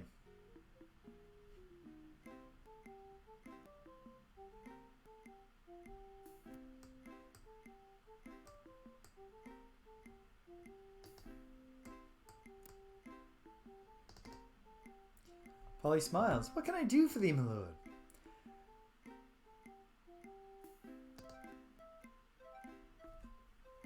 If you ever thought about Thurston, because he thinks about you. She's taken completely by surprise. Thurston really said that about me. I've always liked him, but in truth, I've always thought I was not good enough for him. He's gonna... I don't know if Thurston seems like the kind of guy who will light right up, but I bet he'll raise his eyebrows a little when I tell him about this. So, what's your take on this Morphin? Morphin is a very shrewd and successful merchant and also a fellowship member, but I can't help but feel that he would sell his own mother if he could get the right price for her. Tis little wonder why the thief chose to steal from him. You got any leads on this thief? There is a thief in this town. Silver serpent venom was stolen from Morphin, the merchant who operates the slaughterhouse. So no leads. Okay. Thanks, Polly. Good day to thee, my lord. And to you, Polly, and to you. Let's go tell Thurston the good news.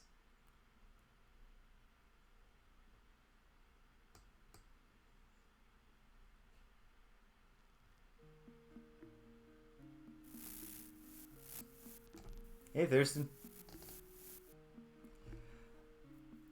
Yeah, I'm extremely suspicious of this merchant.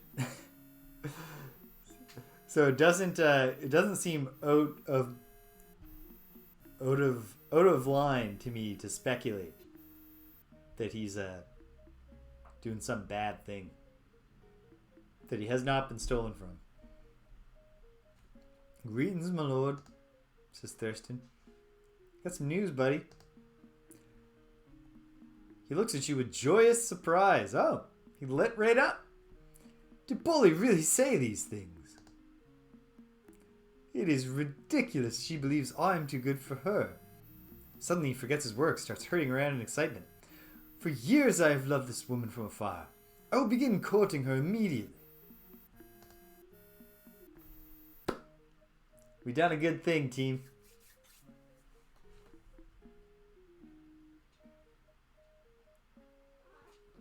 Feels good to be a hero. Oh, hey, look who's here. It's Abra. Abra, what's up? What's on your mind, sweetie? Not feeling talkative? She's usually a very chatty cat. Do you want some lunch? You want lunch? She wants lunch. I'm gonna go give these cats some lunch. Hang tight, gang. I'll be right back. Fix the camera before I go.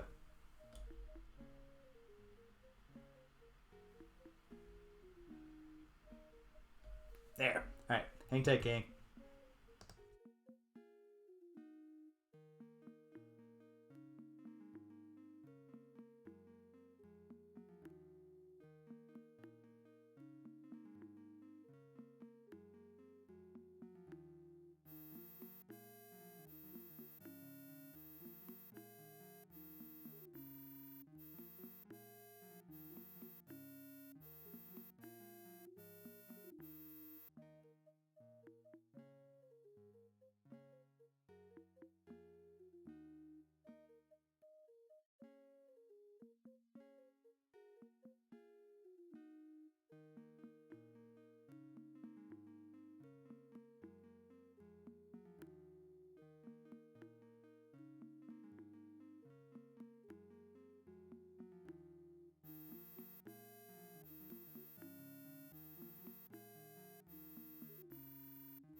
Alright.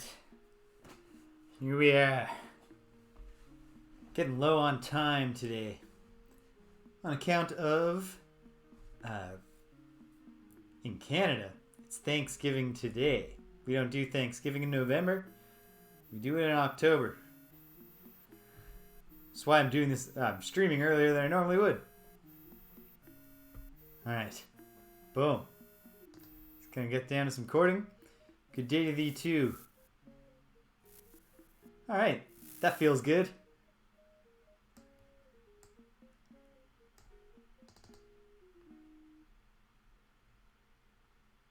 Here's Fen.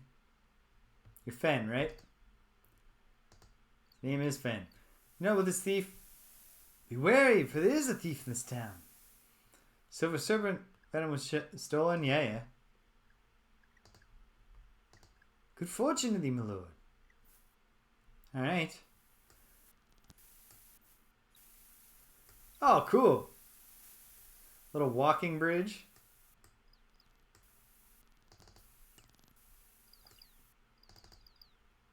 See a cheerful, handsome young man who gives you a friendly wave as you approach. What's your name, son? My name is Andrew. How art thou, my lord? I'm well, Andrew.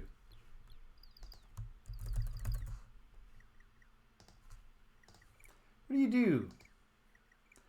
I'm the owner and proprietor of the dairy here in Paul's. A dairy, you say?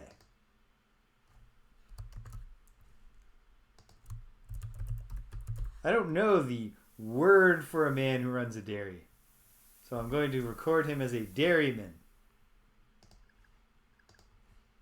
Yes, I sell milk and cheese. Thou mayst find the dairy between Camille's farm and the slaughterhouse. Oh, who's this Camille? Camille's a good woman. She's still an advocate of the old virtues. Oh, hell yeah, baby. We love the old virtues in this house. She runs the farm by herself, with the help of her son Tobias. Oh, well. Without that well, I would have been a whole lot of second, but... Okay. Camille and Tobias, the farmers.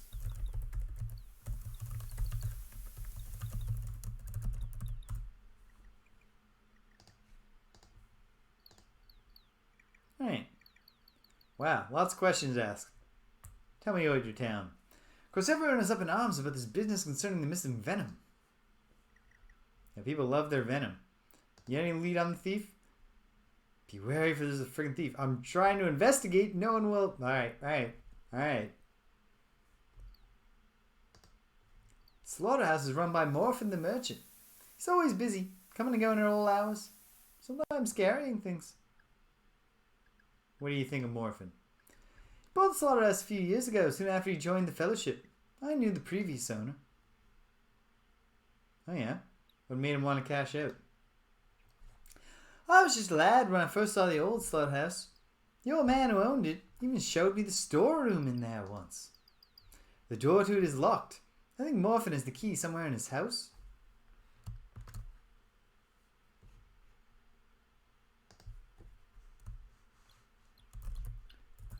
The storage room in the slaughterhouse is locked. I think Morphin has the key in his house.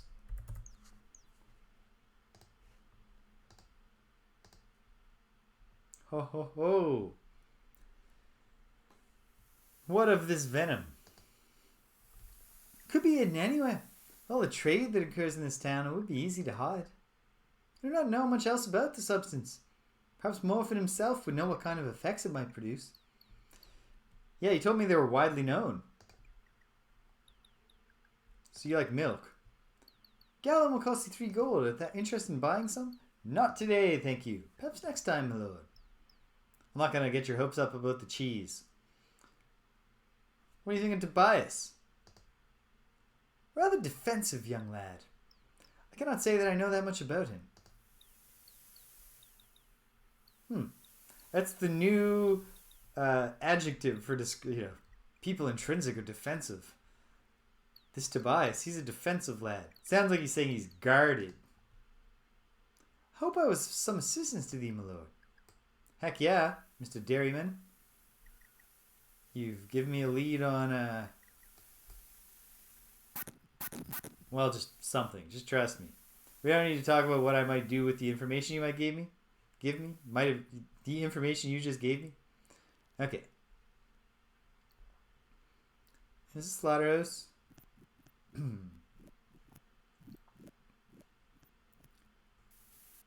What might be this way? All right, of course. We can just walk through the water. Ah, but it sucks to walk through the water. Oh, that's the farm, right?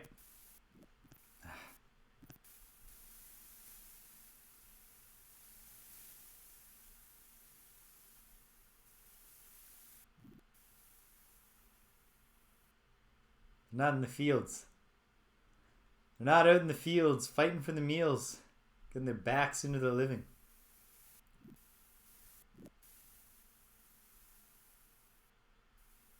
Wait a minute.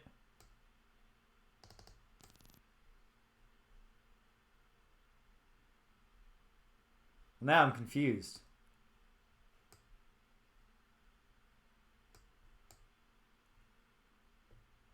Because this is just Andrew says. Okay. Well, there's also just the method of continuing to go in homes and talking to people. This is... What is this? Oh, it's the shelter. I'd gotten word that thou wert coming to our town. I've been expecting thee. I must admit it, though. I find it difficult to believe that thou art truly the Avatar.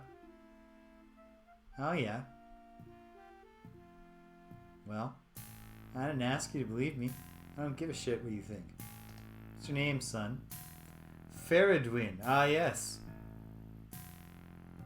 You lead the fellowship here. What do you do? Not that I don't already know. Run the fellowship with my wife Britta and his son Garrett. Oh, jeez.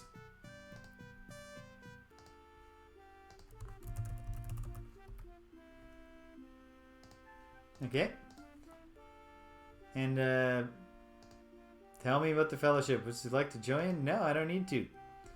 Thou dost not comprehend how much thy life could be improved through the guidance of the fellowship. This is your shelter? It's the only place in all Britannia designed for the aid and care of the poor. Really? Is Minnock not doing that anymore? It's hard work, but then one strives to be worthy of that which we wish to receive. Yeah. Worthiness precedes gettingness, or whatever you say. A wonderful woman. Thou shouldst meet her. Mine husband is such a flatterer. The truth is, our work for the fellowship has brought us closer together. What about your son? Thankfully, we've been able to raise our son properly by emphasizing the teachings of the fellowship. And Garrett should not be trapped in the poverty of surroundings. He should be intellectually, spiritually, and morally superior. He's talented too. Oh yeah. Have you taught him about the virtue of humility? It's just one of my 8 virtues. Plays the whistled panpipes extremely well. The whistle panpipes. I know that a lot of people hate pan flutes, panpipes generally, as an instrument, and I am not one of those people.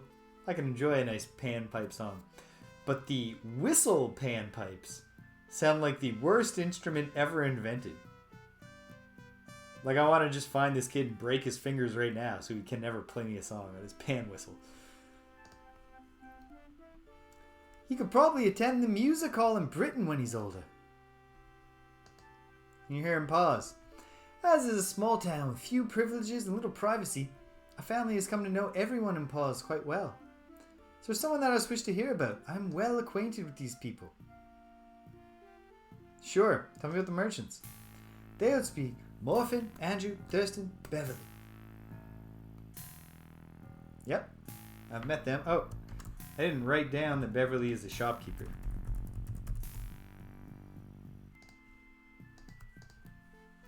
And, okay. Morphin. Morphin is a clever and industrious member of the Fellowship. He runs the local slaughterhouse and is also a snake venom merchant. And nobody has a problem with this. Morphin, the local merchant, informs me that a quantity of silver serpent venom was stolen from him. Thief is still at large, so be wary. Of course, I do not know why anyone would want the vile substance. It is surely not good for one's health. Yeah, no kidding, pal. What about Andrew? Andrew is such a happy young man. He doth not notice the myriad of personal problems that he is afflicted with.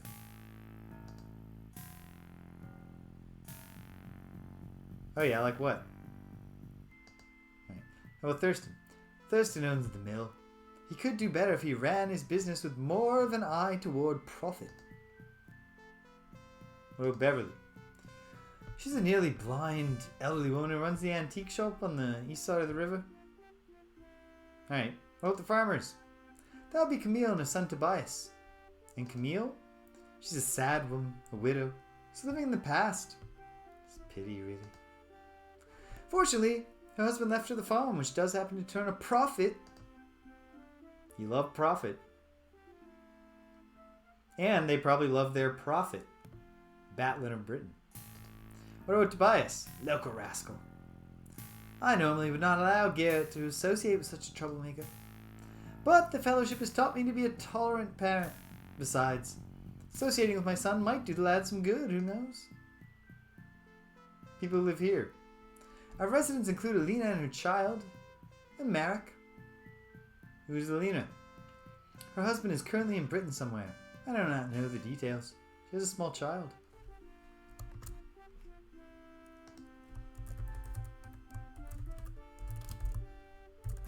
Okay. Alina and a child. Alright, what about this Marek? Splendid example of the fellowship turning someone's life around. Presently, he resides in our shelter. What about the beggars? Oh, them. Come on, Fen. Como is the most hateful man I've ever met. He's a bundle of bitterness. In all the time I have known him, Como has never spoken a word to me that was not at best a thinly veiled insult. What about Fen? Fen is a beggar who refuses all aid from the fellowship. Pathetic case. Not even his former friend Marek can reach him anymore. Bye. May thou walk with the fellowship. And talk to your wife for a minute. Stern-looking woman stares back at you without humor. Well captured by the portrait. What's your name, dear? I'm Britta. Oh, you're just the worst. What do? You help your husband run the fellowship. Of course you do. What's the inside scoop on your husband? My husband is the most honorable man I have ever met in my life. Do not put stock in the proud boasts of wives, good Avatar. I am a simple man who only does what he can. In the fellowship, you should speak to mine husband of the fellowship. I am certain thou will be most impressed by what he should have to tell thee. And you are in the shelter here? Running the shelter is hard work for my husband and me, but it is worth the effort to ease the suffering of the less fortunate than we. Yeah. We hear everything that goes on in Paws. If I do not know about it, the mine husband does. Is there anything in particular that I wish to know about? Yes. I know about these people. Tell me about Camille. Camille is a farm widow. She tends to live in the past, following the old virtues, questioning the ways of the fellowship. These country folk are so superstitious, thou knowest. It's a fault of their low intellect. She's not even noticed what a hooligan her boy, Tobias, is growing up to be. Not at all like our son, Garrett.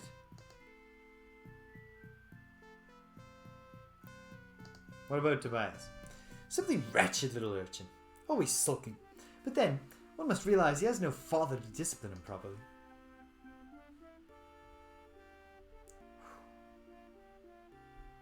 The fellowship is not winning me over through its agents. Britta beams. Garrett is a wonderful son. He's being raised to follow the values of the fellowship. His worthiness has been rewarded. How so? He's so talented at the whistle bagpipes, it is truly a gift. The gift and the curse. Alina lives in the shelter with a baby, poor thing. Her husband is a common thief who even now sits in prison. But we shall help her get her life straightened out once we persuade her to join the fellowship. She's not smart enough, thou knowest, to see the advantages for herself. She must be carefully instructed. Oh, Polly. Polly runs the local tavern to be near people. She's a lonely soul. Feels there is simply no one who wishes for her heart. Ha!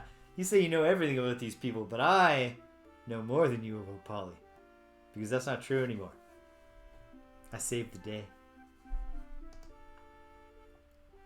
Makes me so sad to think of her. She could find all the companionship she could want if she would join the fellowship. Heard about this thief? One of our members, the local merchant named Morphin, had a shipment of silver serpent venom stolen from him. Not that I care about the venom itself, but is it not shocking? I have never seen any myself. I have no idea what it does to someone, but it cannot possibly be good. Bye. I will not be walking with any fellowship. Keep Britannia clean. Send the gargoyles back. Paid for by the Britannian Purity League. Well, I hate them. Already. Book of the Fellowship. Good morning to thee, gentle friend and traveler. Okay. It's getting dark. It's also getting on supper time here. Thanksgiving dinner time. So, oh, is it not actually getting dark? Alright. I think this is a good spot to stop. Thoughts so far, on my part, are that I like this game. There's some clunkiness in the interface. I hate the food system. I believe that the reports, I'm not, every now and then, you know, I hear a consensus that something's bad. And I get a suspicion that I might come against the consensus. But I'm pretty confident I'm going to agree that the combat system is going to suck here. But here's a good thing. Even in Ultima 5, where the combat was pretty good, combat is not the main attraction of the Ultima games. And what is the main attraction? Britannia itself and its people and the lore and the story and the fun of talking to them and finding what's going on and solving everything is clearly still here. Feels like it's going to be more story driven than the other games. Like, you know, in Ultima 6, you do get the Avatar's quest does form a narrative based on what you chose to do. But largely after an opening scene, it's just kind of like, all right, go. Here we've got plot events building on top of each other and steering us. I also get the sense maybe we're finally going to see the world respond to what we've done. Like, I'm interested to see, is anything going to change over time with Polly and Thurston now that we've set them to loving each other.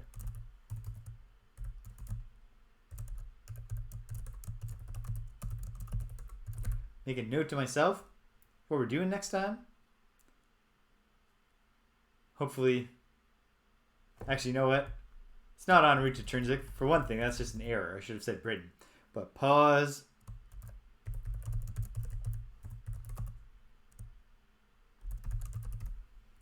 We've got a mini mystery on our hands.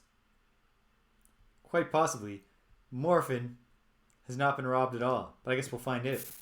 We'll save over the old save. For next week, I will try to see if we can get the sound emulating the apparently superior ultrasound sound card. And then we'll keep looking here. We're going to meet those farmers. We're going to talk to a lot of people. Learn more about the fellowship. Learn more about the people who don't want to join the fellowship.